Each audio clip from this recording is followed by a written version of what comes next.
Yes, legends, we're back for another episode. This is 26 Podcast. I'm your host, Rogan McGeorge.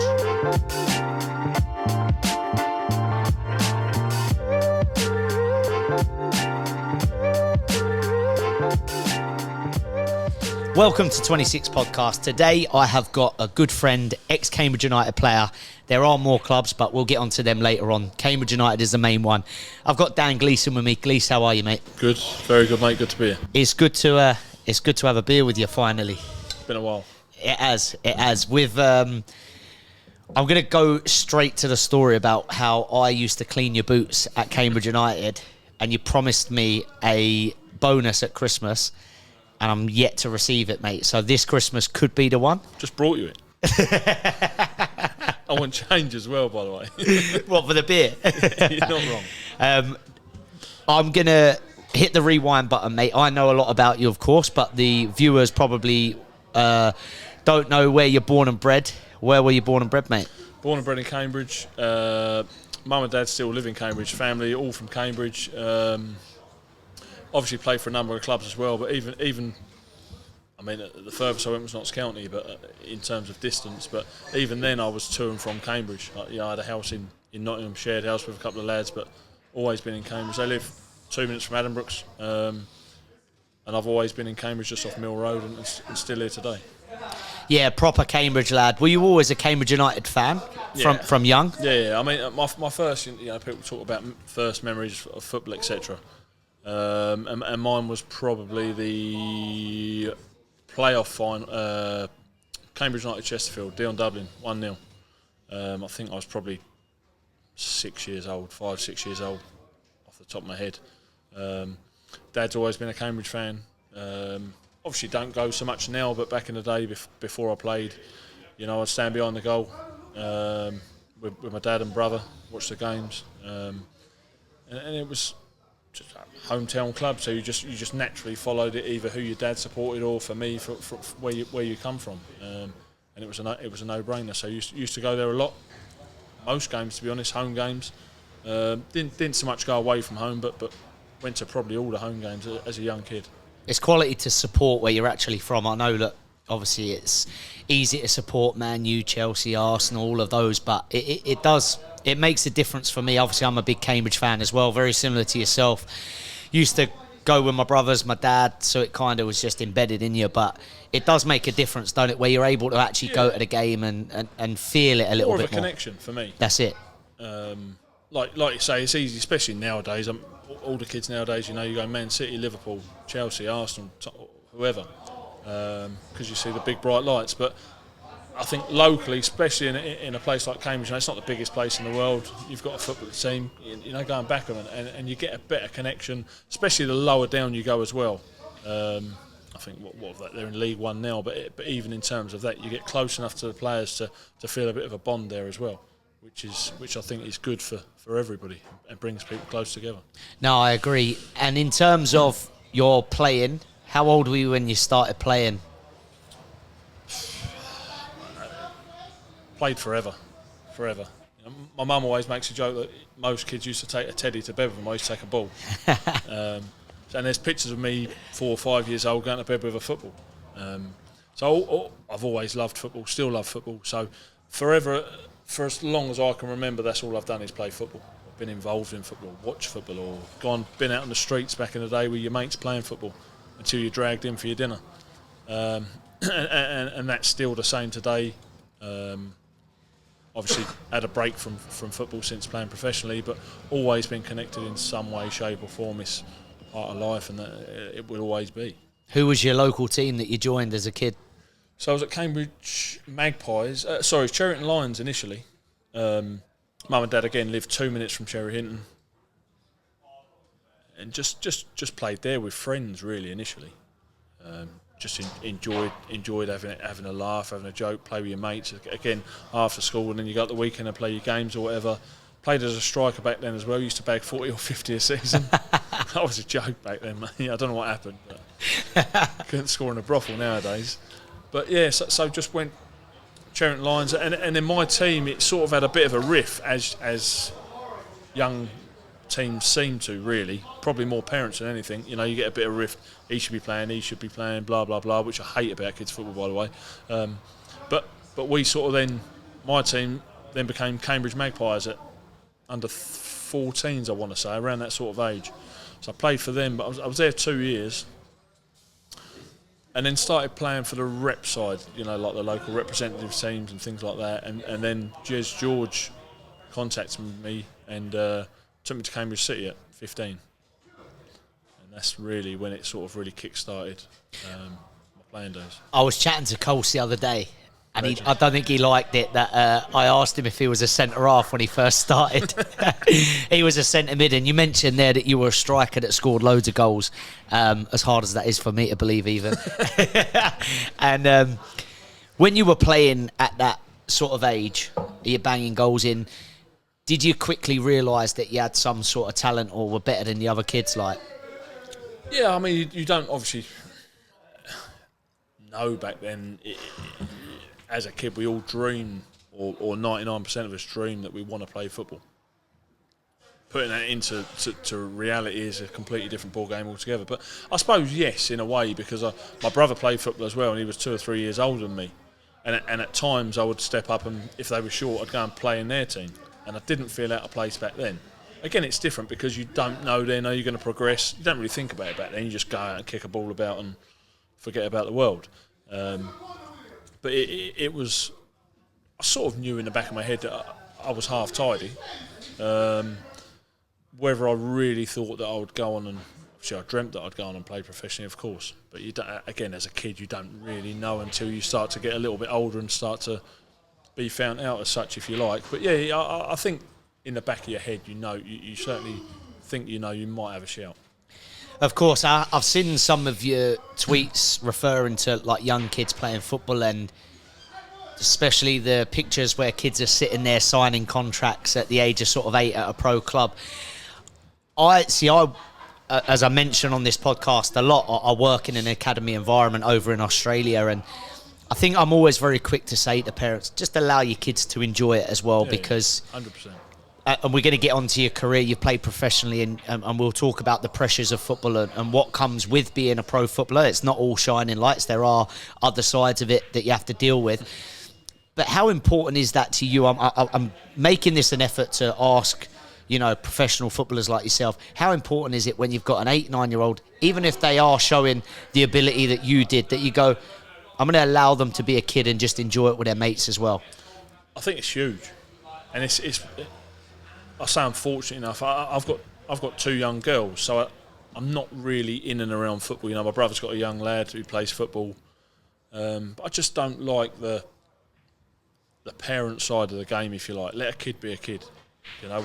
We all grow up far too fast, and in the blink of an eye, you're 30, 40 years old. And for me, yes, do we all want to play football and be the next Messi or Ronaldo? Of course we do. But realistically, I mean, less than the percentage you'll be able to look up is minute that actually make it. So for me, and the important thing for me is that you go and play with your mates, you go and play with your friends, because 1, you'll enjoy it more, and 2, you'll probably be the best that you'll be. Why? Because you'll be relaxed, you'll enjoy it, you'll have a laugh, and that's what being a kid is about. Is it really about signing? The big hate I have is, and not hate. Look, everybody's different. Do what you got to do. That's absolutely fine. We're allowed to disagree, but I don't agree with. Social media is a huge bugbear in terms of what I'm about to say. In terms of kids sitting there again with the big bright lights behind them at the ground. Little Johnny's just signed a 5-year contract, age 8. I mean, where can little Johnny go from there?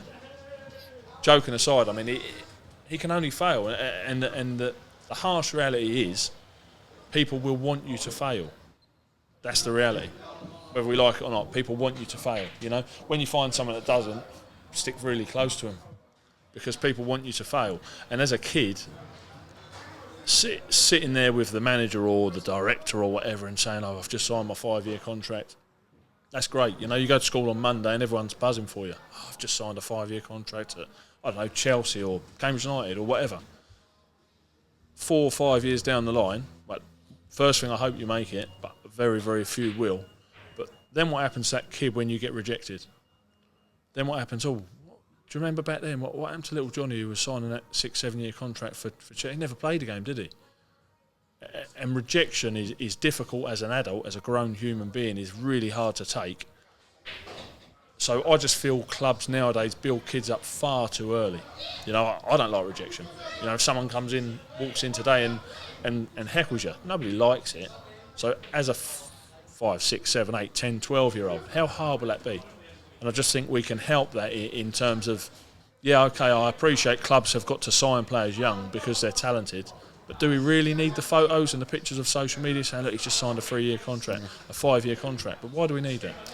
Well, I'm sure you're the same when you were in the academies at a younger age, and I was myself, that the academy environment was very quick to go, hang on a minute, listen, you've got so long to go. You've got so far in your journey to get to where you want to. And that's the reality of it. Of and kids go through so much. One kid might be talented and be great in an environment where they're young and they're just playing free. Yeah. They might reach 14, 15. Their body changes, for one. Mentally, they're maturing as a person. There's so many aspects. So, to be honest with you, I completely agree with you on that.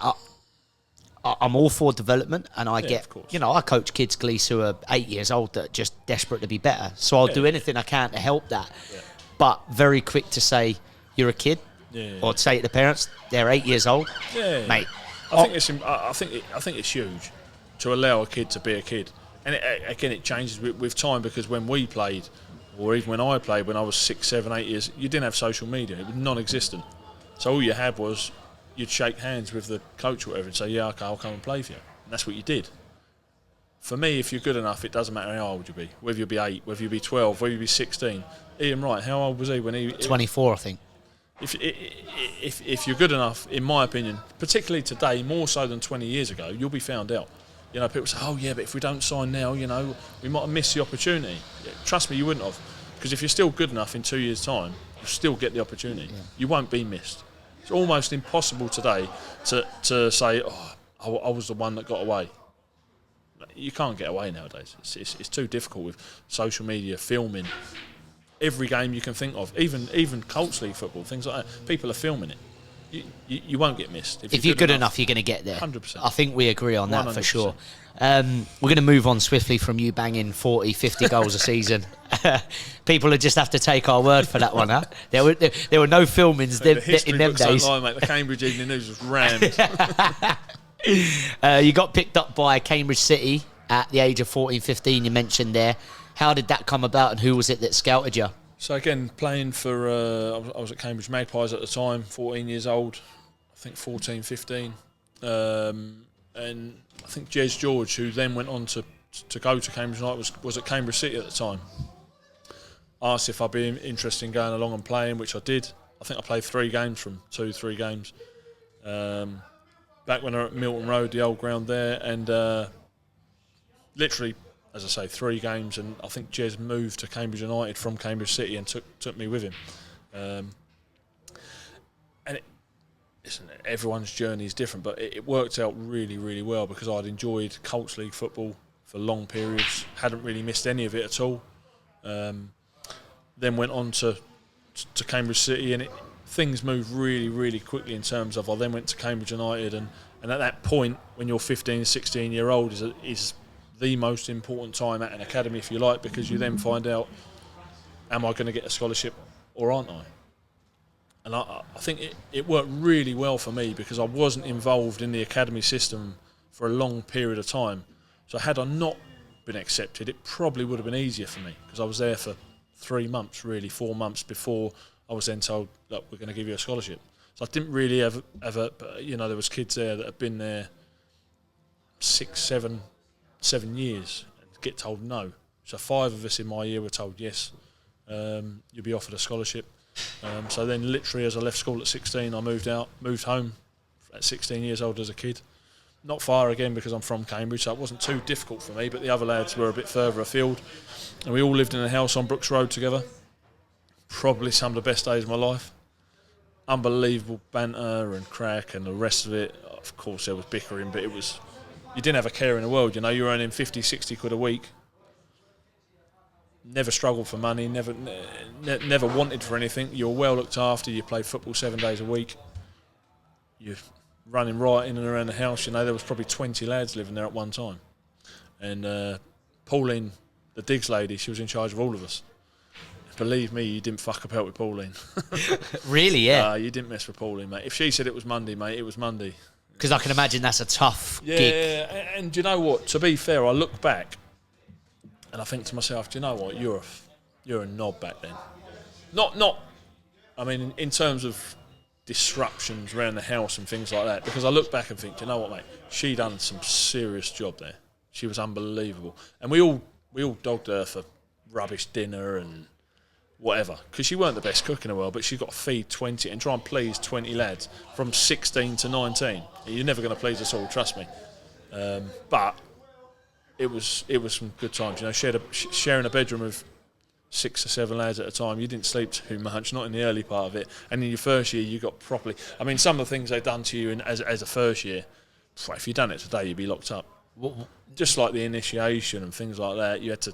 I think my first year as a YTS, going back to what you said previously when you was cleaning my boots, like I had Tony Scully was one of my players I cleaned his boots for.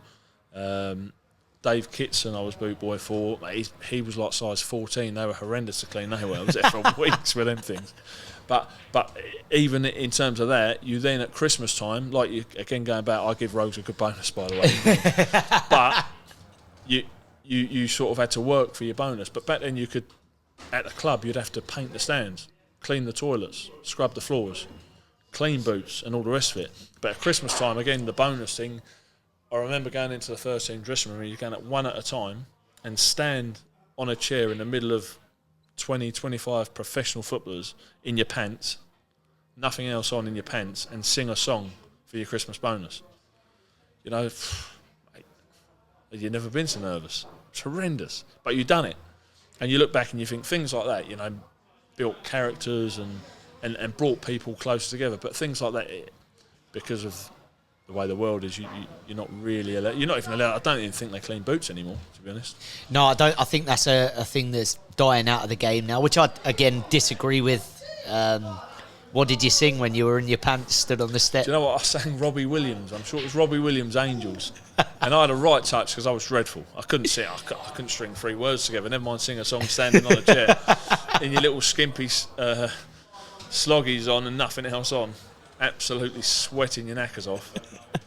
But thankfully, you know, you sung a few words and then everyone sort of took over and joined in. So you're like, thank God for that. And but I was well looked after as well back then. I think Scully would. He'd give me like 50, 60 quid, which was a lot of money. I was only on 50 quid a week. You're buzzing. But it was good. And things like that built camaraderie between the youth team and the first team and good relationships, etc. So things like that, which I don't think is done as much anymore, but were really, really good for the game. And again, the youth team days were unbelievable. FA Youth Cups, things like that. Played with some top players as well. John Ruddy was in the youth team, went on to cap internationally for England. But just really, really good days, and they're probably the things you miss the most when you come out of football.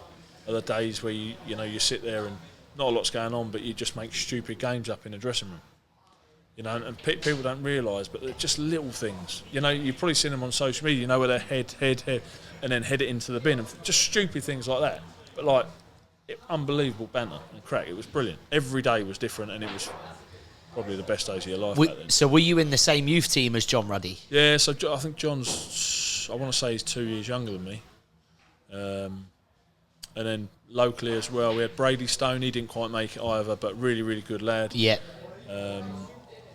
But John, back then, you know, he was huge. He was the size he is now.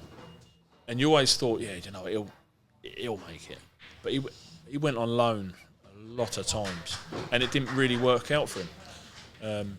So you wondered if he would make it. Again, because of his size and structure, he was a man mountain. Even at 16, he was huge. So he had all the credentials to be a top keeper, and he was obviously decent as well. But he went on loan again in the early days of his career, and I think he got sent back a couple of times. Did he? Yeah. Even back then. You know, you get knockbacks, and then you think, do you know what, fair play, because he then went on, still playing now, I think it's at Birmingham now, and he's had an unbelievably good career. I remember John Ruddy and Dwayne Estelle. Yeah, Dwayne, the left back. Yeah. They. So I was in the under-12s, the academy at the time. We were training down Coldham's Common, and then John Ruddy and Dwayne Estelle turned up. They were in the youth team. Yeah. They're helping out at my team and that, like, helping the coach. I'll never forget, I went to John Ruddy, like, how comes you and Dwayne are here? He's, we're, being told off, we're being punished. Yeah. And I was like, what did you do? And to be fair, he was sound with me. He told me. I was only 11 years old at the time. And he was, we had a foreign trialist come and stay at the digs. Yeah. Didn't speak a word of English. He was out in the phone box chatting to his mum or something from back home. And Dwayne and John Ruddy had got, like, load of duct tape and just run round the phone box. Kept him in it. It kept him in it. That phone box has got some stories to tell. Really? I don't know if it's there anymore, or if it is, it's been stripped down. But we had a rule that there was a pool table in the digs as well. If you got 7 balled at pool at any stage against anybody at any time of the day, stripped down naked, and you had to run around that phone box and back into the digs. And it happened a few times. Again, doing things like that today, you think, Jesus Christ. Looking back, you're thinking, wow, how did you get away with things like that? But just little things like that, stupid little things that you look back and think, yeah, they were really, really good days. Did they ever get complaints to the club? Because obviously it was a well-known... I was in the academy, but it was a well-known thing. I'm from Cambridge, that those... I can visualise them near the... the Brook pub? Pub right next door. Right next door, yeah. It's been redeveloped now, so it's been turned into flats, so they don't use them as much now. I think now they send lads individually or as 2 or 3 to different houses, etc. But I think we certainly... would have got a few complaints back in the day, yeah, so a few passers-by. We're going to get back to your football, mate. When you joined Cambridge City, what position were you playing at that time? Cambridge City and Cambridge United, that spell. I'd sort of filtered back then, so I went to Cambridge City. When I played at Cambridge City, I don't know how it came about, even thinking back now, but again, as a young lad playing with my mates, I always played either up front or wide right.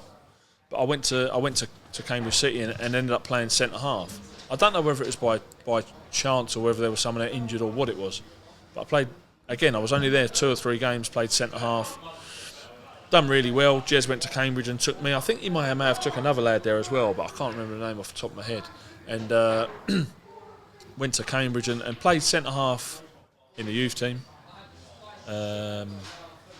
Signed, as I say, was only there 3 or 4 months before it was like, the big time where you found out the next step of your journey, if you were going to make it or not. So I played centre half and got offered a scholarship, and then as we went into the youth team, played centre half a fair bit, and then started to get, even at an early age of 16. When I first was a scholar, John Beck was at Cambridge for the second time, his second coming, if you like. So he was the man in charge, and I think he liked me straight away, purely because of my size. John Beck, again, you look back at his teams, they're all big and strong and well looked after, if you like. And I think he sort of took to me straight away, although my very, very first day as a scholar, I've never been so scared in all my life. Sat in the boot room, you're giving out all your jobs, a list and this, that, the other. So you have to go in the boot room and find out which players you've got, where they keep their boots, what boots they've got, what they want for training, what they want for matches. And you won't believe it, but even to an extent where some of them want them polished, some don't, some love them bone dry. It was a pain in the arse. And in the winter, it was a nightmare. So I'm sat there working out what boots I've got, this, that and the other. And John Beck walks in. And he says, "All right, young'un." I said, "All right, Gaffer."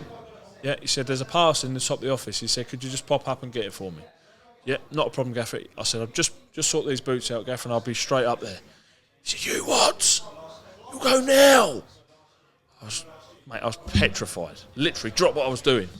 "Yeah, yes, Gaffer, I'm going." So I put the boots down. There's a little tunnel that runs under the main stand at United. So I start walking up the office, and he's literally behind me. I was thinking, what on earth is he doing? He said, "Then you'll run." He chased me. He might as well have gone himself. He chased me from the change rooms all the way to the office to get this parcel. I nearly felt like saying, I didn't have the nuts to back then, I nearly felt, you might as well get it yourself. And I thought, wow, this is what I've signed up for. And that sort of. But to be honest, after that day, he was always okay with me. That'd be a good race, you and John Beck, I reckon. Close. I think he just pipped me.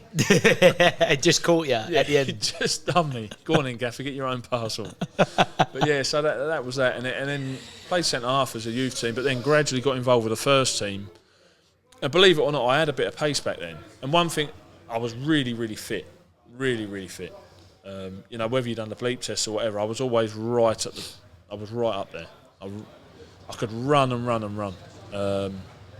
Physically, in terms of strength, and that probably wasn't the best, nowhere near it. But my fitness, running, and I could go all day. So got involved with the first team, and then they'd have games on a Friday, and they'd have to call 5 or 6 of the youth team over to have the 11, and I was always one of them. But I started to play right back in them games, and I think that was really when I started to change. And then as a 17-year-old kid, I was called up to the first team as a fullback. I think there was 2 or 3 lads out injured. So was that your first introduction to the first team, where you were just going over in them Friday games? Yeah, so you'd always train at the same training ground as such. I mean, even if it was Coldham's Common, you'd both train at Coldham's Common. Back then we had different grounds, it's not like now where we actually had a training ground. We used to train at Selwyn College or Jesus College or Pembroke. Whatever was available on the day, really. And again, whether it was a Tuesday game or a Saturday game, if it was a Tuesday, on the Monday you'd go through shape and you'd have an 11v11. If they didn't quite have enough, they'd bring a few over, and I was always one of them. And that's how you sort of got in. Back then you thought, I hope I'm invited over, because the manager obviously thinks a little bit of you. And I was always sort of called over and involved in them. And from there, he got sacked. Actually, he obviously wasn't successful in that spell. So I never really played. I trained with the first team, and his pre-season was an eye opener. John Beck's, yeah, that was. What did you have to do? Because I've heard little bits about it. How brutal was it? It was tough. It wasn't the hardest I've ever done. Herve Renard. Yeah. That's the hardest pre-season I've ever done in my life. And the respect you had for him, because everything he asked me to do, he done himself. So we went to, going back to John Beck, the worst thing he done was the lock run, which was, again, we'd run from the ground over the bridge and down by the river, cross over the bridge. What's the pub? The pub's there, isn't it? I forget what it's called. And then run along to, it used to be the Pike and Hill pub. So near the Green Dragon Bridge. Yeah, Dragon Bridge. Yeah. Go over that, turn right, and we'd be on the Pike and Hill. There used to be a pub there. There are now houses there, and we'd start there. And he was on his bike, John Beck, so he weren't running. But wherever he biked, you had to keep up. And he was up pedaling for his life at some points, and you thought, mate, come on. But you done it because you had to. And then what would happen is we'd done the lock run from the Pike and Hill all the way to the lock. We'd cross over the lock where you come out of the A14 bridge. Yep. And then it was a race back from, so you run through Fen Ditton. So you run you go through the fields, come out of Fen Ditton, and it was a race back to the club. That was brutal. That's some run. Yeah, it's a proper run, mate. It was a hell of a run. It was brutal. And again, pre-season, it's 9 times out of 10, it's roasting hot as well. Do you have any blokes that would just drop off and not? Yeah, of course. Yeah. What would happen to them? Because I know, obviously, a couple of mates who have done pre-season with John Beck, and if you even drop behind, he'd just tell you to get your bag and go home. Yeah, you were punished. And again, he was brutal. He was brutal. He was very, very good at what he'd done. And for me, he doesn't get the accolades that he deserves in terms of his coaching, because his coaching techniques were unbelievable. And I think he's probably one of the best recognised coaches in the area. Really, But because of the other side of his game, people don't see that. People say, oh, John Beck, he was brutal. He just booted it long and this. John Beck was well ahead of his time. Thinking back, John Beck was successful because he done something that nobody else did. And he was really successful. But in the second coming, if you like, he wasn't, because everybody knew what was coming. You're going to kick it long. You're going to do this. You're going to do that. So that's why he wasn't a success. Did you like him? Yeah. You liked playing for him? Probably because he liked me in the main. But, I mean, I was prepared to work hard. I was prepared to do the ugly side of the game. I mean, it was difficult. There was lads in the youth team, Lee Meadows, technically unbelievable, technically far, far better than I've ever been, but didn't get a look in because he was 5'2", 5'3", and that wasn't John Beck's style of play. So that probably helped that he liked me, of course. So yeah, I like John Beck, but in terms of pre-season, Hervé Renard was another level. And he was doing it himself. Yeah, so our pre-season, different clubs I've been to, you do different things. A lot of clubs will take you away for a week or whatever. Luton, we went to Portugal for a week. It was unbelievable. Unreal, yeah. We worked hard, but it was lovely. Hervé Renard took us to Hills Road for a week. We stayed there for a week, Hills Road, one of the colleges off Hills Road there. And believe me, we'd done 4 sessions a day. We're going away, lads. Yeah, it was lovely. Make sure, lads, Monday, bring your gear. We're away for a week. Where we go? Where do you reckon we're going? Don't know. Do you reckon we go to Portugal, Spain, Italy? Hills Road, mate. We went Hills Road. Especially, where's he from? Is he French? French. Yeah. So he's gone on to be. I mean, he's won the African Cup of Nations for 3 different national sides. And who was he? He was coaching one of the women's sides in the World Cup. That's right. Was it France? I think it was France. Yeah. But he was, and again, it helped because he liked me. You know, I think he obviously saw something in me. Again, I was still young then. I weren't quite developed as a pro, if you like. I was still 16, 17. But he liked me, so it's easy for me. Obviously, if you get a manager that dislikes you, it's very, very difficult to then start bark into his demands. Yeah. It makes it harder. But his pre-season, I mean, we were up at 5 a.m. and you'd done the same run every day. I'm sure it was 5 a.m. Again, it was a long time ago, but it was early. But he was there at the front of the running. Everything we done, he done. Every single thing. If we went to the gym, he'd be in the gym. The man was absolutely chiselled. Like, his body was But he looks like that now, doesn't he, on the TV? Yeah, he looks after himself. And again, he probably gained respect for that. He got it well wrong in terms of how he wanted to play. I mean, he's rocking up in, I think they were in League One at the time, or League. They might have. I think they got relegated. League Two. Was it League Two? Yeah. So League Two at the time, and the English League Two. I don't know what he thought it was, but he wanted us to play out from the back, and it's a great idea, mate. But have you seen some of the pictures back then? 20 years ago, the pictures, League Two now, the pictures are all pristine. They are, yeah. Back then, you had, Shrewsbury's pitch. I remember briefly. Their old ground, I think it was Gay Meadow or something it was called, and it was horrendous. But no matter where you went, he wanted you to pass it.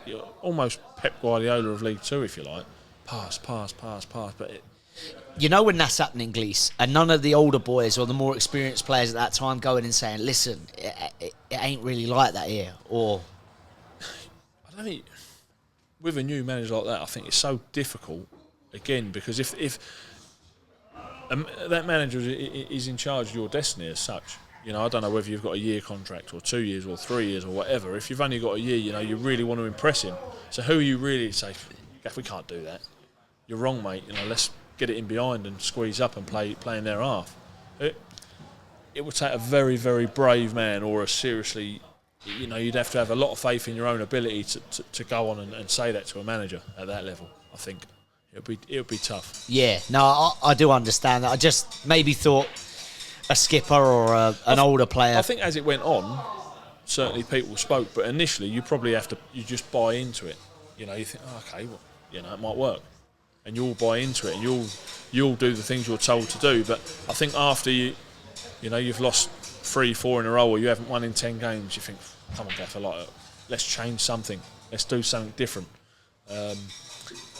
And he didn't. He was stuck in his ways. And his ways have been unbelievable for him because he's gone on to have huge success. But at the time, he probably looked back now and regret what he'd done.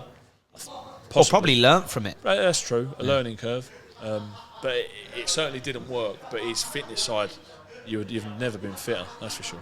So you made 61 appearances for Cambridge. That was like your first spell because you've had a couple of spells at the greatest club in the world. What was your debut? My full debut. I mean, I made a couple of appearances off the bench, but my full debut was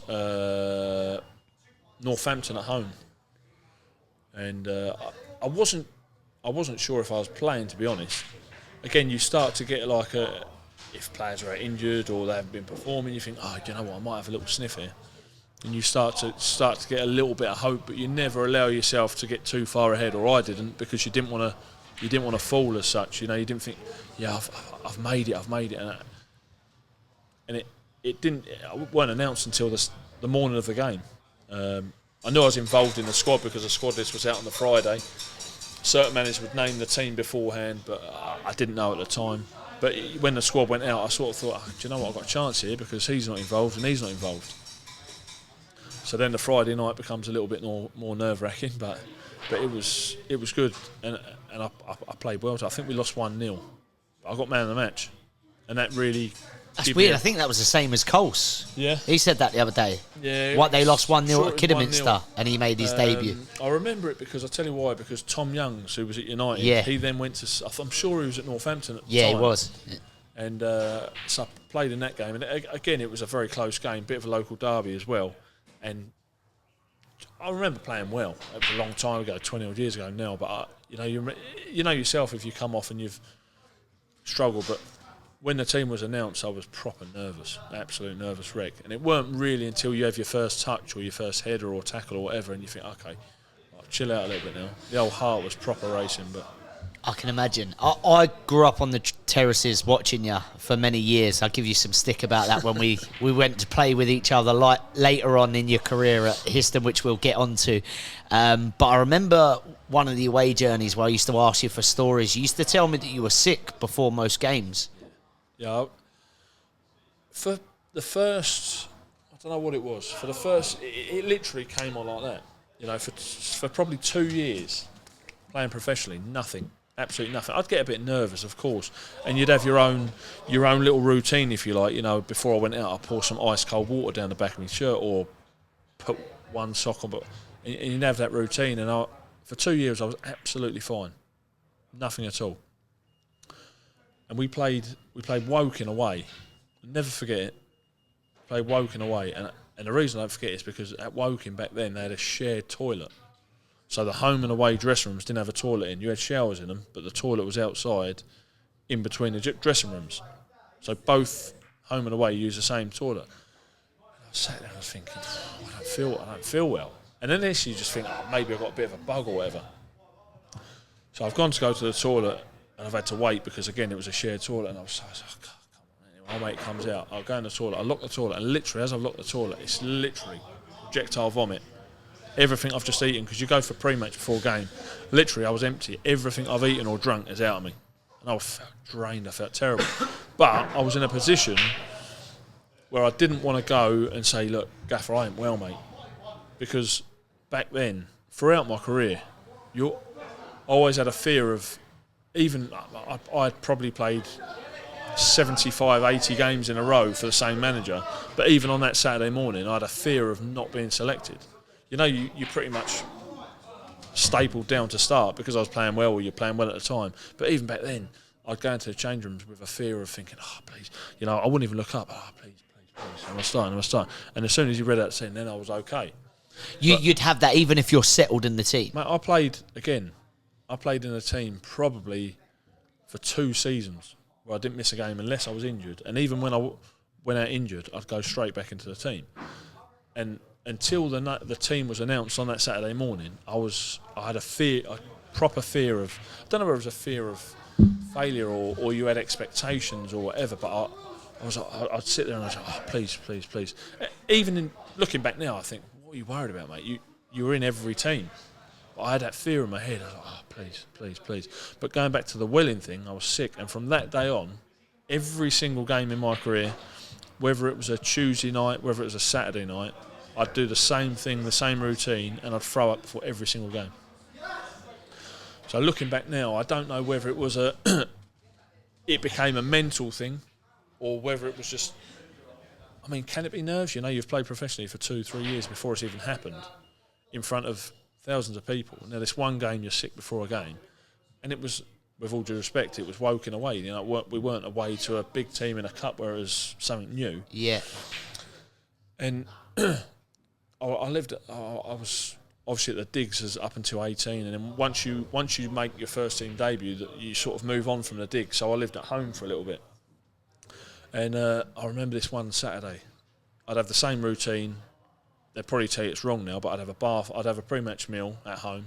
If we're a home game, obviously if you're away, it'd be different, but you'd have your pre-match meal at home. Then I'd go and sit in the bath for 20 minutes. You know what? And my mum, she comes upstairs this day, and this is the gospel truth. She comes up, she said, she knew what I'd done. it almost become a thing where I'd eat my dinner at home, have a bath, be sick, and that was my routine. And it was like it became almost like a routine, but an illness as such, and I couldn't get away from it. No matter what I'd done, I tried to change so that I didn't have the bath at a certain time, so that I waited to see if I couldn't be sick. But I don't know whether it was just mentally. But anyway, this particular day, my mum comes upstairs and she says, "Oh, why don't you try something? Try something." Shh, your mum's your mum. She'll try anything to try and make things better for you. She said, "Oh, try something different. Why don't you do something different?" I'll never forget it. She came upstairs, it's gospel truth, with a glass and a miniature brandy. I'm gonna play professional football now in front of 5,000-6,000 people, and my mum rocks upstairs with a brandy, and she says, "I'm lying in the bath." So she knocks the door. She says, "Here, try this." So I open the door. She passes me this glass with a little miniature brandy. I said, "Mum, I've got a game. You can't drink." She said, No. It will just settle your nerves. You might not. I was like, and I tried it. I had this brandy before a game. Just about to go up United and play in front of 5,000-6,000 people, and I'm sat in the bath having a brandy, brandy on the rocks. So anyway, I have this brandy, get out of the bath, and I throw up. Just could not get away from it. And the only time throughout my career from then that I didn't do it, I played at Wembley. The first time I ever played at Wembley, I wasn't sick, and that was the first time before a match that I wasn't sick in 10 years of playing football. Yeah, that's so almost like backward, isn't it? Yeah, because you think, well, it's a playoff final, it's a big game in front of more people than you used to playing in front of. You think you'd be extra, there'd be more to it. I don't know what it was. I think I know the answer, but did you chat to anyone? Yeah. Oh, you did? Yeah, so, again, but this bloke, well, the club then had this, what's the word I'm looking for? He basically came in to try and help people with the mental side of their game, if you like. And he gave me all this spiel, and looking back, I think to myself, mate, why did I buy that, what you were saying? Like, it was absolute nonsense. And I tried to look him up as well, and I couldn't find anything. So he came in and he was on the coach to an away game, and he'd come and sit with you and have a chat. And I told him all about this, what had happened, because I didn't tell many people, because I thought obviously it was out of the norm. It obviously didn't help me, because you imagine playing on an empty stomach. You've got nothing inside you, because I have my pre-match meal and bring it all up. So this bloke comes in, he says, I've worked with all the top athletes. He says, straight away he throws it, Tiger Woods. Do you know Tiger Woods? I was like, yeah, I know Tiger Woods is, yeah. Yeah, he said, well, I've worked with him and we do tapping. We do this tapping. I was like, right, okay. He said, right, what I want you to do is, next time you're going to be sick, he said, you obviously have your set routine, this, that. He says, next time you're going to be sick, or you've got a feeling of sickness, he said, tap. Just tap.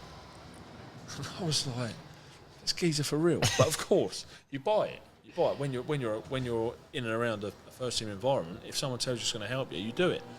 So the first time I've tried it, I'm at home, I have my bath. I've had my pre-match, I have my bath, and I think, right, when I get out, I'm gonna do this tapping. I look back now and I think, what a fruitcake you are. I've heard of tapping before. Yeah, I have. Yeah.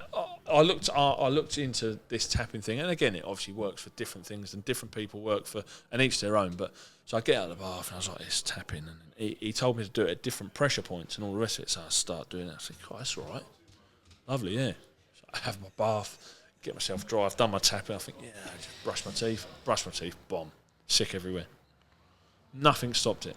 Whatever I did, tried drinking before a game, tried different routines before a game. So I didn't go for the bath. I'd have a shower. And my mum and dad had a bathroom downstairs and upstairs, so I always used to go for the same routine upstairs. So I thought, right, I'll switch it up. I'll go for a shower, but I'll leave it really late so I can leave my food inside me. Because I thought if I digest it enough, if I'm sick, I might just bring up a bit of bile or a bit of liquid or something every single time.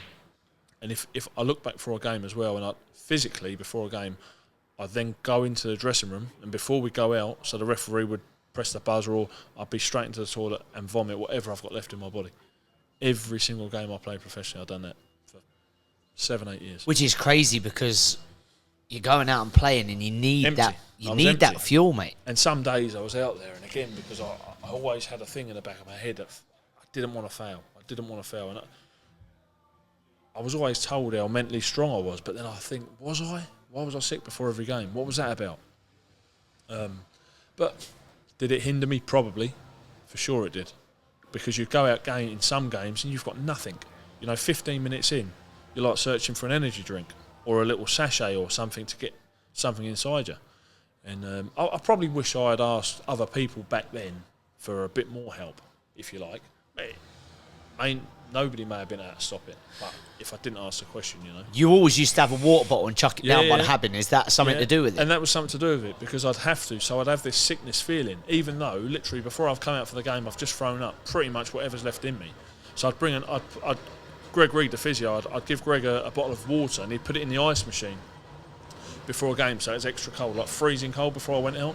So what I'd done was literally, I'd wait until the toss was done. The toss would be done. If we change round, obviously I'm going to take my water with me. If not, we stay as we are.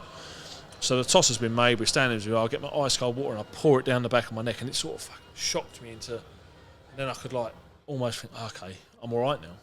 And that basically got me through the first. Once I'd started, I was fine.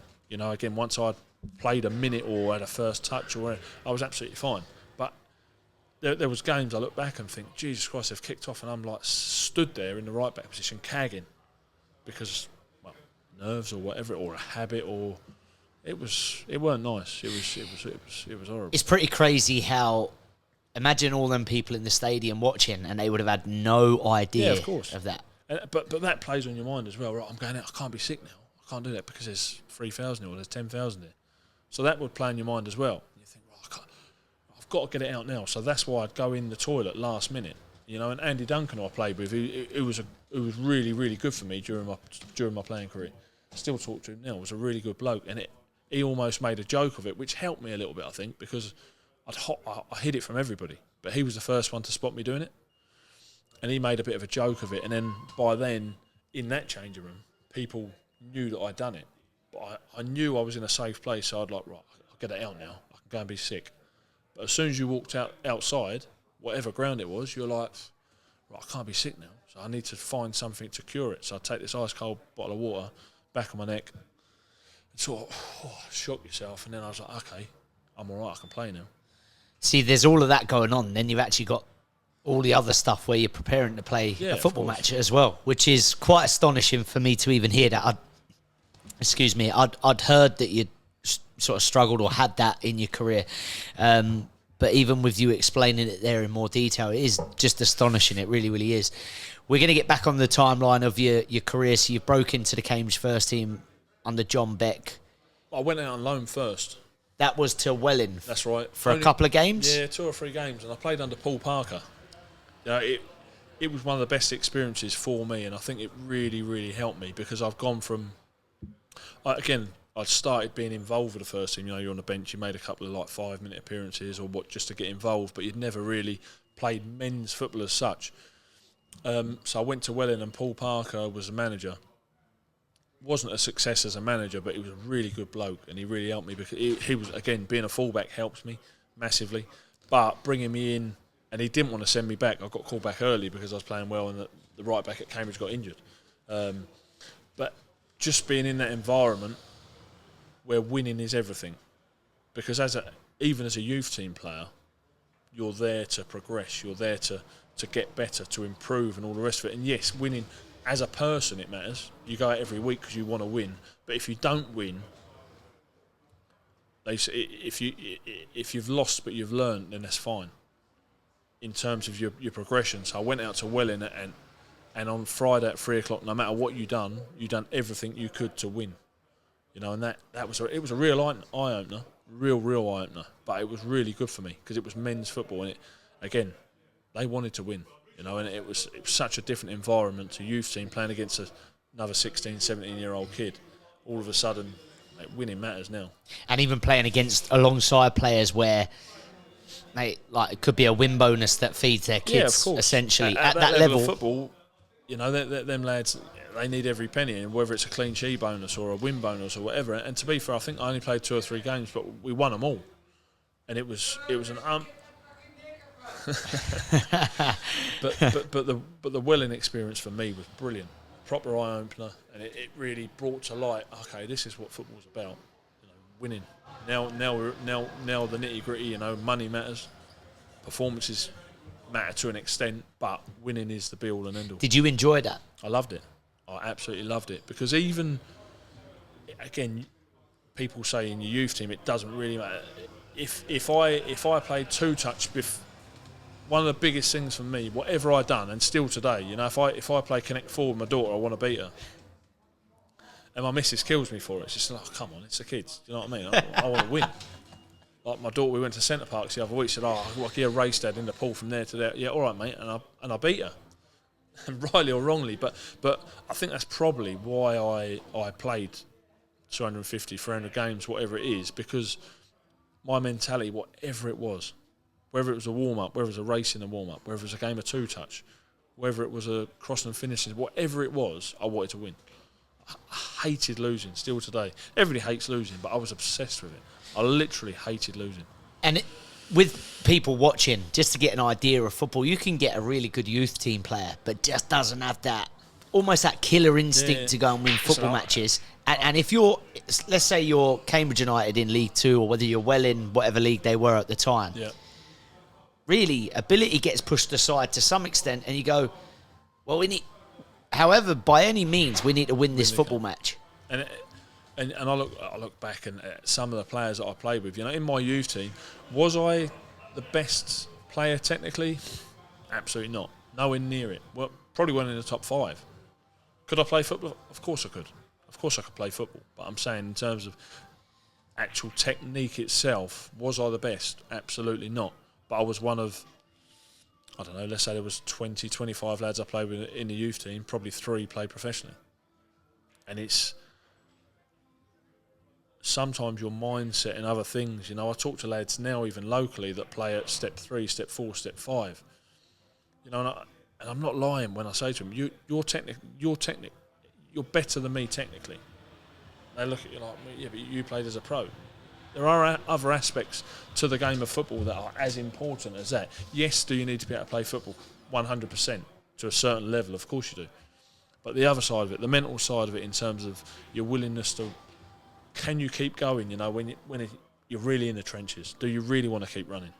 You know, and you find out, again, when you go from youth team days to professional days, you know, it's Darren Quinton, lad in the youth team, technically outrageously, probably one of the best players I played with in terms of his technique. I remember him, yeah. And he was only a little lad, midfielder, really lightweight, but technically outstanding. And in training, you'd look and you think, mate, why aren't you playing? Why aren't you playing? And then you'd put him in a game situation, as you like, and I'm pretty sure he won't mind me saying this. To be fair to him, he suffered some bad injuries which didn't allow him to play anyway, but I don't think he had the other side of the game. And for me, the other side of the game, the mental side of the game is as important as the other side of the game. Again, of course you have to be able to play football, but once you get to that level anyway, you can all play football. If you're in the youth team, you're not there because you can't. But have you got the other side? Have you got the bit of ruthlessness, if you like? And a lot of kids haven't, or that willingness just to be a bit better than the bloke next to you. A great insight to what football actually is. So you've been on loan, done well, got called back. When was it that you started to establish yourself as a first-team Cambridge player, and who was the gaffer at that time? John Taylor probably was the manager which I started playing them regularly for, if you like. Dale Brooks was my youth team manager, and when John Taylor got the manager as the first team manager job, Dale Brooks went up and assisted him, if you like. But I always had a thing in the back of the mind that I wasn't happy with it, because I never really felt that Dale Brooks liked me that much as a player. I may be wrong, he may tell you different, I don't know, but it worked out fine for me, because I established myself. I think Steve Angus was playing at the time, was one of the right players at the time, and I loved watching Steve because he was an athlete, and I think he'd been at West Ham, but he was a very good player. Warren Goodhind, again, he was in and around it, a top bloke, but managed to get myself in. And I think I was scared to fail. And once I made one appearance, I just wanted more and more and more and more. And I was almost fearful, again, going back to the point I made earlier, where I'd played 50, 60 games in a row. I still feared that I wouldn't be selected the following week. Even if we'd have played and won 5-0 and I'd set 2 up or whatever, I still had that fear on the Tuesday or Saturday. He might leave me out. What do you think he'll leave me out? And, because of that, I think it drove me to be better and better and better. Yes, of course, the players better than me, but in terms of where I played, I constantly wanted more and more and more. I always wanted, because of that fear, I think it drove me on.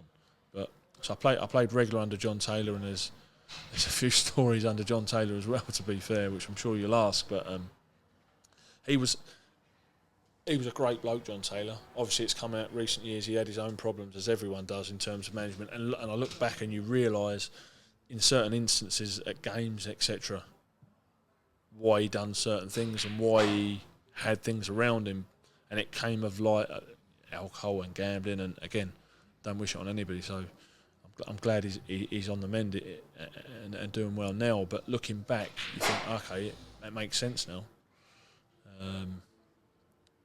We had a game, I was on the bench.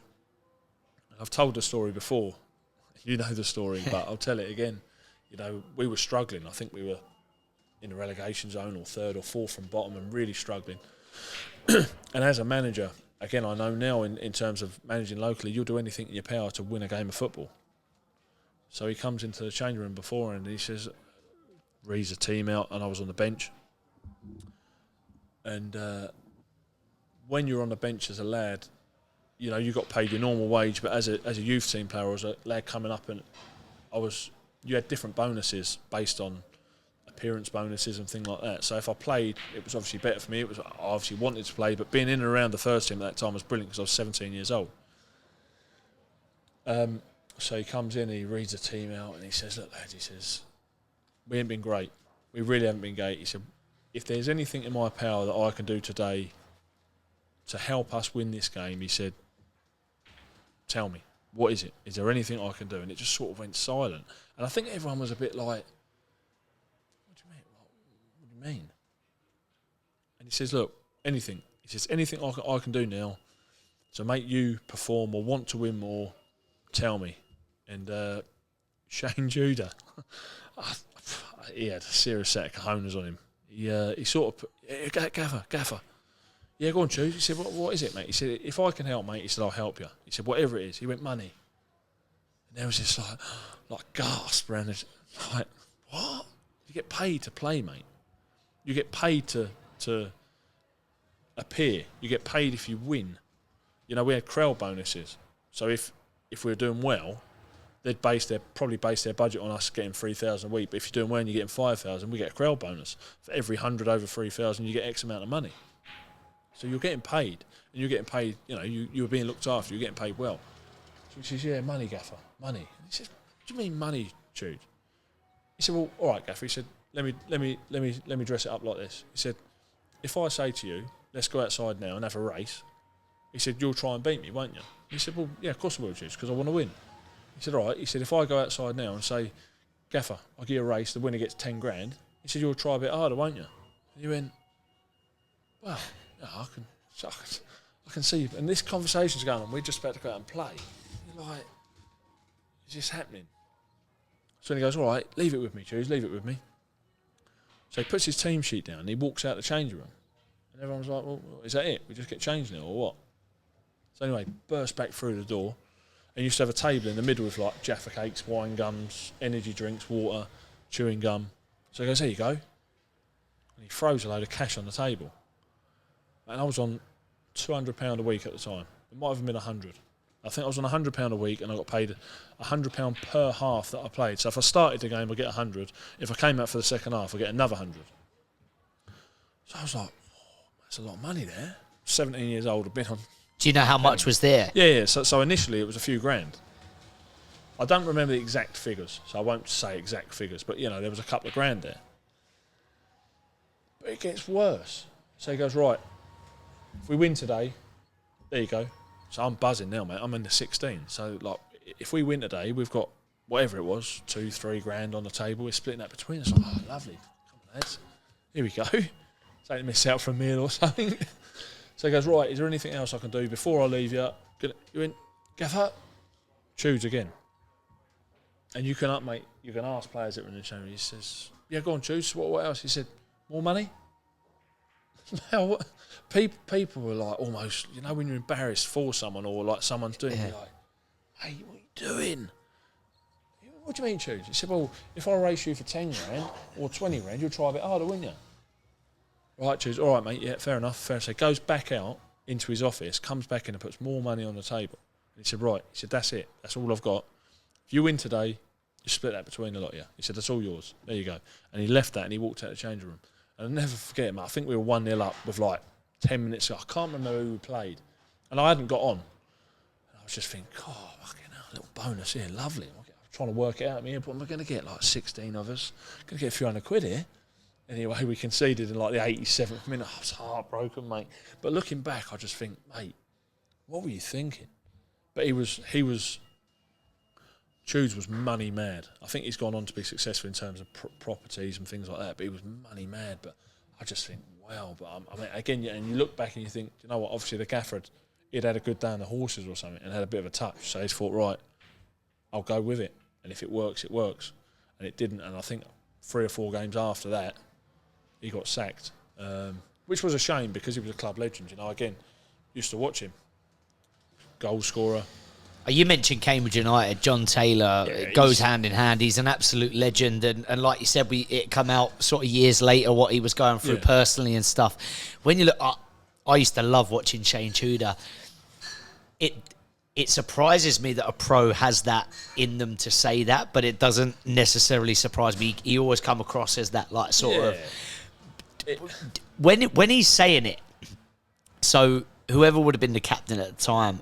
Is everyone just in shock and just leaving them to it? Is it just them two talking? Yeah, nobody else said a word. Literally, nobody said a word. Nobody said a word at all. It was almost like, when he first said it, it was like a stunned silence. You know, like you could literally hear a pin drop. I think even the manager was sort of a bit like, didn't know what to come back to at the time. And but this conversation it must have gone on for like 4 or 5 minutes. Going back and forward, you know, him leaving the dressing room to get the money and put it on the table, and you think, what is going on? How have you even asked for that? And then to ask again. Yeah, he didn't That's ask what's once. done me. Gone back again. Is there anything else? Well, have you got a bit more money? Well, I have Jude, actually. There you go. If you win, and I'm pretty sure he said, that's all I've got on me. If you win, you can have that. And obviously we didn't win, so we didn't have it. But he ended up getting sacked. And Jude stayed at the club for a bit longer, and he always found himself, because he had a way of just saying what he felt or what he wanted. And I remember Steve Thompson was manager at one point and had him up by the throat because he got involved. And to be fair, at the time, Chudes weren't doing a lot wrong. Steve Thompson was the sort of manager that when he spoke, you listened, and if you didn't, you knew about it, which is fine. But Chudes, we were on the pitch at the Abbey, and we were doing our 11v11 before the game on the Saturday, and he was talking to John Taylor. I don't know if you remember him, striker, young lad, made a massive burst on the scene. John Turner, yeah. Turner, sorry. And he was sort of giving him a little bit of information before the game, but the manager was talking at the time, which was like an unwritten rule, you just don't do that. And he pretty much chased him off the pitch, grabbed him by the throat, but again, that's just Chudes being Chudes. He just didn't sort of, if he wanted to say something, he said it. He was a great lad, and I used to love watching him. Some player, when he was exciting to watch. He was one of them little lads at low centre of gravity. He was lightning quick, and he was at times really, really good to watch. And he was a good lad as well. He meant well, but he just had a way of just opening his mouth at the wrong time and saying the wrong thing sometimes, to be honest with you. Asking the gaffer for a bonus that... When you're already getting one as well. Listen, you don't ask, you don't get, Well, Glees. This is it. And we didn't get because we lost anyway. 17-year-old Glees is sitting there going, right, listen, I'm doubling my money here this week. I was as well, mate. Yeah, quality. We were living life that weekend. Yeah, until that 87th minute goal went in. Cheers. So you played for John Taylor, and then it comes to the time where you went to Notts County. How did that come about? Not through choice is the answer. Playing under Rob Newman at the time, and in my opinion, and he'll tell you the same story. Probably playing the best football of my career, playing really, really well, playing week in, week out. I'd properly established myself in the first team. This is the conference now. Yeah, playing really, really well. You know, I was comfortable at the level.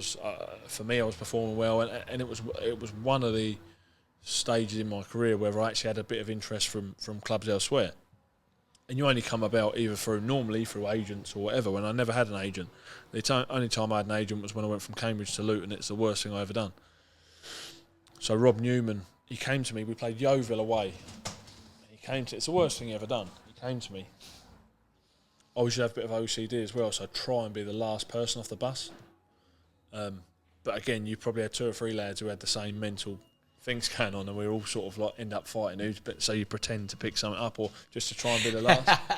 Anyway, this day I was the last off the bus, and he said, "Please, before you go." Yeah, I said, "Yes, Gaffer." He said, "Make sure you have a good one today, son." I said, "Well, yeah, I will." No, he went, "You make sure you have a good one today, son." He said, "People are watching." And I was like, I walked off the bus and I thought to myself, why have you said that to me? Yeah. Why have you put that pressure on me? And I'm an absolute beast. I was terrible. So it came about after that he had connections with a lot of clubs. He's still involved in football now, but a lot of clubs in the Championship, and there was a couple of clubs there watching me because I've been playing well. So again, I was playing week in, week out under him. Got on really, really well. And then he brought, I forgot his name off the top of my head, current Northampton manager. John Brady in. And he was a right midfielder, so he played in front of me. And I don't know what it was, literally from day one, we just never really, I didn't hate the bloke. We got on, we were teammates, but we were never close in terms of I wouldn't sit down and have my lunch with him. It was just something we didn't quite connect. And to be fair, you really probably need that when you've got someone playing in front of you. You could do with that. So we never really got on, this, that and the other. Again, I was playing week in, week out, doing well. And then there was a bit of a training ground rift. John Brady went up with a young lad in one of these games that you do before the Saturday, 11v11. He sort of landed on this young lad and had a right go at him, like a 16, 17-year-old kid. And I was like, no, that's not right. Like, he's a kid. Like, what are you doing? Anyway, so we sort of went back through the routine again. It was a goal kick routine, and the goalkeeper then took the kick again. And the same thing happened again. And I thought, do you know what, mate? Fair play to you, to this young lad. Because John Brady's just had a pop, because he's gone up for the header with him. And he didn't like it. And this young lad's gone up again. And I think he caught him, not intentionally, but he's caught him. So he's proper kicked off at this young lad. And I was like, to the gaffer, are you going to do anything? Like, he just stood and watched. I was like, he's 16 years old. What are you doing? And nothing. And from that day on, I lost all respect for him. He didn't hit him or in terms of that, but they had a bit of a scuffle, and it sort of broke out to nothing as such. So from that day on, me and John Brady never really got on. But again, going back to it, there was just something at the start I didn't love about him.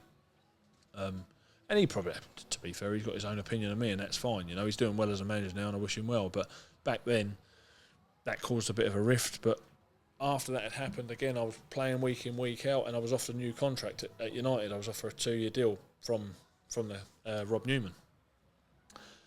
And he said to me, no matter what happens, he said, there's a deal. He said, you don't have to sign it today. He said, that's not a problem. He said, go away, speak to your family again, because I was still quite young.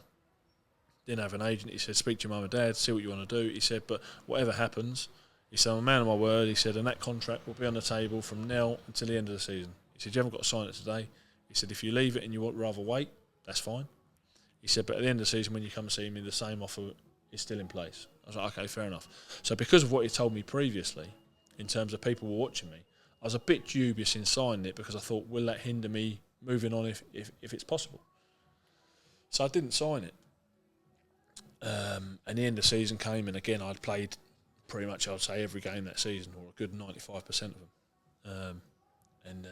End of season comes, and you're given a time when you need to go in and meet the manager, and he basically gives you a time and day. So get to the club.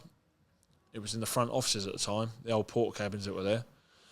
So I'm sat waiting, and he was a bit late. So I'm sat there waiting. There was no one really else about. The secretary was there and that. And he walked in, and as soon as he walked in, I knew straight away. He walked in the entrance. I was sat in a little waiting room, if you like, and he had sunglasses on. Now, he kept his sunglasses on, and he walked in, and he walked straight past me. Didn't say a word. Didn't even look at me. I went to acknowledge him, and as I went to acknowledge him, he sort of... And I was like, okay, I know where this is going. So I go into the office expecting now to sign this contract that he had presented to me few months previous, and stated to me that whatever happens, I'm a man of my word. He said, I'll shake your hand on it. He said, if you don't sign today, no problem. He said, but this contract from me and the football club stands until the end of the season. He said, and if the end of the season comes and you don't want to sign it, we wish you well, you move on. If not, brilliant, you're here for another 2 years. So I now go in, because nothing's developed off the pitch in terms of a move or whatever, expecting just to go in and say, yeah, okay, I'm happy with this deal. I wasn't going to ask for more money, because I was still a young lad. I'd only played a few games. I was established in the first team, but I hadn't played hundreds of games where I was like, okay, do you know what, I need £1,500 a week. I wasn't going to do that. I was going in, yeah, no problem. So I walk in the office, again, didn't look me in the eye once. Not once. Was it a decent deal? It was okay, it weren't amazing. Right. It was okay. And again, because of I'd established myself in the first team, I was never turning a deal down because of money at that stage of my career. I was never going in and saying, like, I want this to be better, I want more of this, I want this, which players do. I was never doing that, because I didn't feel maybe a bit uneasy myself still, and was happy to accept it and accept that I was going to be a professional footballer for another 2 years and give me another opportunity. So I go in just expecting him to present that to me, and he says, I'm letting you go. Literally, didn't even look at me. He's I'm going to let you go. I said, what? I said, we had a deal on the table. I said, you've offered me a deal, which was a 2-year deal. I said, and your own words were, I'm a man of my word. This will stand until you either sign it or you decide to leave the football club when your contract expires in June. I said, no, I've changed my mind. Going down a different route. Don't really want you at the club now. And I was like, why? What's changed? Just going to go down a different route. And I knew what it was. It all stemmed from this John Brady incident, in my opinion. And I might be wrong, but I'm pretty sure I'm not. John Brady, throughout that season, had become more of a coach than a player coach as such. So he had gone on to the other side, if you like, the dark side, where he's got involved in the management, and because he wasn't too keen on me and I weren't too keen on him, I believe that's probably the main root of it. So I just said, look, I don't get it, and he just wouldn't explain. He would not look me in the eye.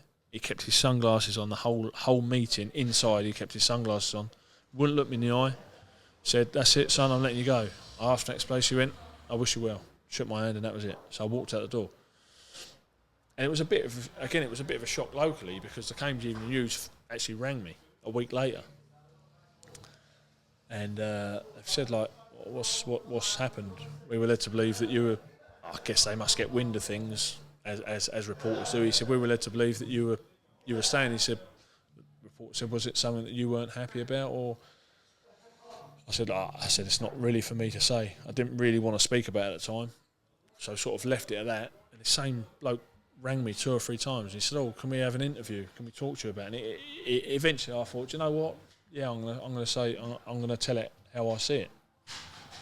So I told the story, and the story ended up being in the paper.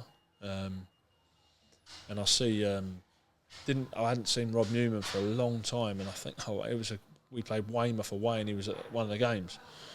And you know what? Still on that day, he walked up to me, and he wouldn't look me in the eye. He shook my hand, didn't look me in the eye. He said, I knew you'd make it. I knew you'd still play. And I was like, mate, you're wrong. But it worked out well for me, because I was playing at United, who had been relegated from the Football League to the Conference. At the time, I was petrified. I was, where am I now? I haven't got an agent. I'm a young lad still, really. Just literally getting into the game as such. What do I do now? And it turned out I just got back off my holiday, and the phone rang. Didn't recognise the number. Answered it, and it was Steve Thompson, previous Cambridge manager. And he said, seen what's happened at United. What's going on? Have you got a club? I said, no. He said, okay, do you want to come in for a couple of weeks pre-season? We'll have a look at you.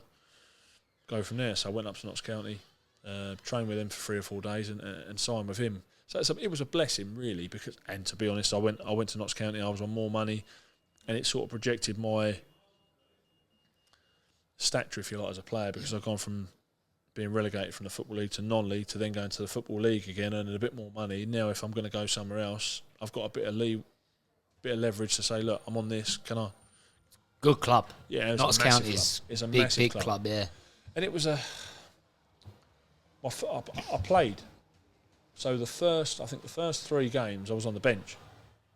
And it was difficult. It was really hard for me because I was away from home. Again, it's not a million miles away, but because I said to you before, I've always been in and around Cambridge, but I moved up there on a house shared with a lad, Soldini, the goalie.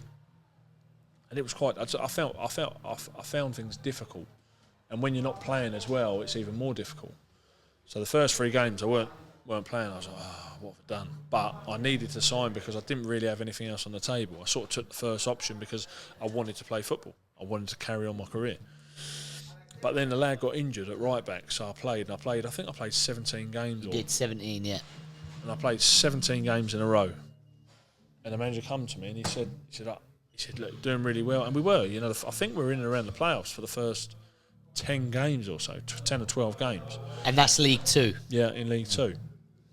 And so I played the 17 games, and we're training on the pitch before the game, the day before, doing our set plays, etc. And he pulled me aside. He said, you've done really well, mate. He said, but I'm going to give you a rest. He said, I think you need a rest. And I was like, I don't need a rest. I'm young. I want to play. No, he said, I've made my mind up. He said, I'm going to take you out. He said, give you a few games rest and we'll put you back in. So I was like, who am I to argue? It is what it is. I've played 70 games in a row. In my opinion, I've done okay. I hadn't set the world alight, but I mean, I weren't at fault for goals flying in and this, that and the other. So I'd done all right. And after that, I never, ever got back in. There was 2 other right-backs there. Good right-backs as well, so I've no qualms with that. I was just disappointed in the manner that he took me out of the team.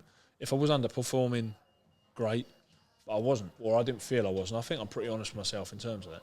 So I was disappointed with the manner that happened. But so that happened, and I was sat for probably 2 months and done nothing.